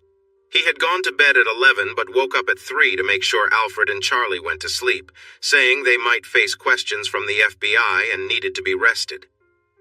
Abraham was looking at news on his laptop with Carl, but Jack took it away and told them to get some sleep too. It was past 7, but he wanted them to rest until at least 9, so he placed all their phones on a table in the shade. Jack's phone rang first. It was Renee. "What's up, Sheriff? That's quite a cheerful greeting for your situation. How much coffee have you had?" "Just 2 cups, but they are really strong. So, what's going on?" "The deputy director came here to keep things under control, but after this new special counsel called, he was quiet and went back to where he came from. More agents from other agencies arrived last night, so the governor sent more rangers and investigators to help, and I'm stuck in my office." "Need some help with the fishing? They don't want me to do my work or talk to anyone until they decide what I can say." "Oh, and the town is filled with news vans. Someone seems to think the issues here are linked to the problems elsewhere. Everyone in Cowtown is getting interviewed because if you can talk, you're getting a chance to share your story. The other guys are sleeping in after staying up too late, and I have my fishing pole but haven't cast it yet. If you and any others want to fish, come on over. I have plenty of space at my place with a fishing pier, a swimming area, and 2 boats. By the way, before I made them go to bed, the boys were surfing and caught some good waves. I thought you might like to know that. I'll send a count. See you at King's Inn when it opens at 11. 4.5 hours later, feeling full from the flounder and shrimp they had eaten, they gathered in the secure office, looking at Jack with anticipation. "Well, it's nice to have you all here, especially those of you for the first time, but if you're hoping for me to explain everything, you'll be let down. So, who wants to go first, law enforcement or the tech guys?" Alfred and Charlie had taken a break to eat at King's Inn and looked quite pleased since before they left. "You all go ahead, we'll go last." "Danny, your news is fun too. Catch them up," Renee said. With a big smile, Danny started to share his story. "We've been using the SNR drones, and Red has placed microphones inside and around the house so we can hear what's being discussed and planned. You would think that since these are federal agents," he said, shaking his head. "But we're glad they didn't take action because it helps us know what we know. By the way, Red and his team are listening to almost everything said out there.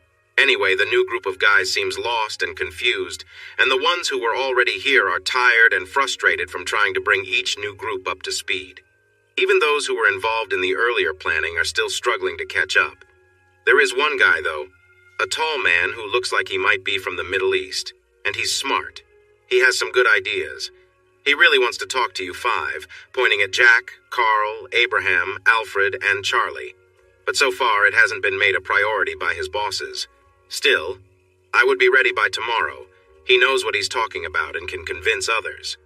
Last night, they were heading in many different directions, some of which included hiding things until they got the call about the media buzz. The ATF, FBI, Homeland Security, and CIA, the whole group still weren't working together when we left town, but the special counsel is putting strong pressure on them, and the media questions have them worried. I expect they will sort things out soon. I could share some funny stories, but Alfred and Charlie seem eager, so I'll let you share your news, boys." Alfred jumped in. "This morning before we went to lunch." "No, start with last night. They need background," Jack said. Charlie took the lead when Alfred looked a bit let down. "Let me handle it, Sue, then you can continue." Charlie explained about the plane landing and the travelers getting off in Mexico City. He showed them the blurry video and then shared the text that was supposedly sent by April or Janice. "So now you have evidence that the women are involved with King and the Sheik?" Elias asked with a serious look. "It seems that way, but the message is confusing," Jack replied. "How can they not worry about King finding out they told on him after lunch today? If they are with him, they're in big trouble once he learns the truth. If you let Alfred speak, maybe he can clarify that," Charlie suggested. Everyone turned their attention to Alfred. "They have 4 rooms at the Hilton Mexico City Airport. The 2 women are sharing 1 room, and the 3 men each have their own rooms on different floors. Charlie managed to access the security footage, and we saw them coming back to their rooms with several bags of items late yesterday. This morning, all 5 of them came out of their rooms looking different. They had changed their hair color and styles, wore loose tourist shirts and shorts, and covered most of their faces with glasses and hats. Mule informed us that a flight plan had been filed for a plane headed to Madagascar. It was set to leave in 4 hours, but it seemed they already left the hotel and were at the hangar, which raised our suspicions. I agree that this doesn't explain why they said they would release the journals after lunch, but maybe they meant they would be in the air by then. Still, when they land... "Have we heard anything else from them?" Carl asked. "Not since we started our meeting. Let me check. Oh, wait. Yes, I see another message on that dark site. Do you want me to read it?" "Definitely." "All right, it says, 'Dearest, no, this one is private. Jack, come over here, it's for you.'" Jack approached the laptop and started reading. His expression changed from concern to sadness, and soon tears streamed down his face. When he looked up, he said, "They don't care about the journal because they think they will soon be gone. They plan to take down the plane while it's over the ocean." He continued, "The rest of the message is an apology to me, Carl, and their friends for what they did while under King's influence, and for taking the easy way out. There's more, but it's personal, and I don't want to discuss it. I will say this. Their willingness to sacrifice themselves to stop King and the Sheikh is clear, but it's not relevant to our investigation. Please print it out and then delete it, Charlie. I don't want anyone else to see it, especially the authorities." "Do you want me to reply for you?" Alfred asked. "No, she said not to, and she wouldn't be able to read it anyway. We've had Mule looking for business jets leaving the airport, but no luck so far. Charlie, can you see anything on the airport video?" "Yes, they just opened the hangar door and are taxiing toward the runway. Should we try to stop them?" "How?" Abraham responded. "Can you access their controls? There's no time to get the local authorities involved to ground the plane. I'm afraid we can't." They all silently watched as the twin-engine jet came to a stop at the end of the runway, sped up, and took off into the sky. It turned east, climbing higher until it disappeared from view. Everyone looked at Jack with understanding, though Carl and the others also had tears in their eyes. Jack quietly said, "Release the journal." It was April's final wish. Alfred turned and typed some keys, adding to the worry of those who had exploited the women, those trying to hide the wrongdoings of the wealthy, and those who would have to look into and charge the new names mentioned in the journal, many of whom were well known both here and abroad. Police officers realized that a story this significant would draw a lot of questions about their work from the media and from the families of the rich and famous. These families would fight hard to protect their interests, using all the resources they had. No one in the FBI or the Justice Department wanted this job, but it was unavoidable. The evening news mentioned a private jet that had crashed into the sea near Negril, Jamaica. The plane belonged to a member of one of the royal families from the Emirates and went down in shallow waters a few miles from shore. Efforts were being made to find survivors and identify those on board. There were no further details at that time. Jack and Carl stayed strong throughout the afternoon, but it was clear they were in pain. Every man there felt it. They tried to hide their feelings by drinking beer and watching the events around the journal, which the media had called the heroic journey of April and Janice. Once again, they were seen as heroes, but this time the honors would be awarded after their passing. When night fell, they moved their chairs to the dock, drank beer, and shared stories about the girls when they were growing up, before their lives changed. They watched the lights flicker on around the bay and the nearby island as they talked. Janice loved looking at the stars almost from the time she was born, Jack said softly, gazing up at the twinkling night sky. I bought her a nice telescope for her quinceañera, and our friends teased me for encouraging her passion. But she loved it, and it helped her cope with the loss of our parents. She even paid to name 2 stars after them, and would try to show me where they were. She quickly got her best friend interested in stargazing, too. By her 16th birthday, they could name every constellation and many stars I had never even heard of, so I bought her an even bigger telescope. She still had it in the attic, or at least she did, until it was destroyed. I never really understood what they saw in the stars, no matter how hard I tried to learn from them, but it did bring April and me closer together and sparked our romance. I suppose I'll spend some money to name a couple of stars after them. Maybe somewhere in the Pleiades cluster in the Taurus constellation, if that's possible. That was their favorite cluster and constellation, Carl added softly. Can I help, brother? Jack looked up at the sky, nodded, and a tear dropped down his face. Thanks for watching this video. Don't forget to subscribe to Infidelity Plus to stay updated with more captivating tales of infidelity and payback. Turn on notifications so you're the first to see our latest content.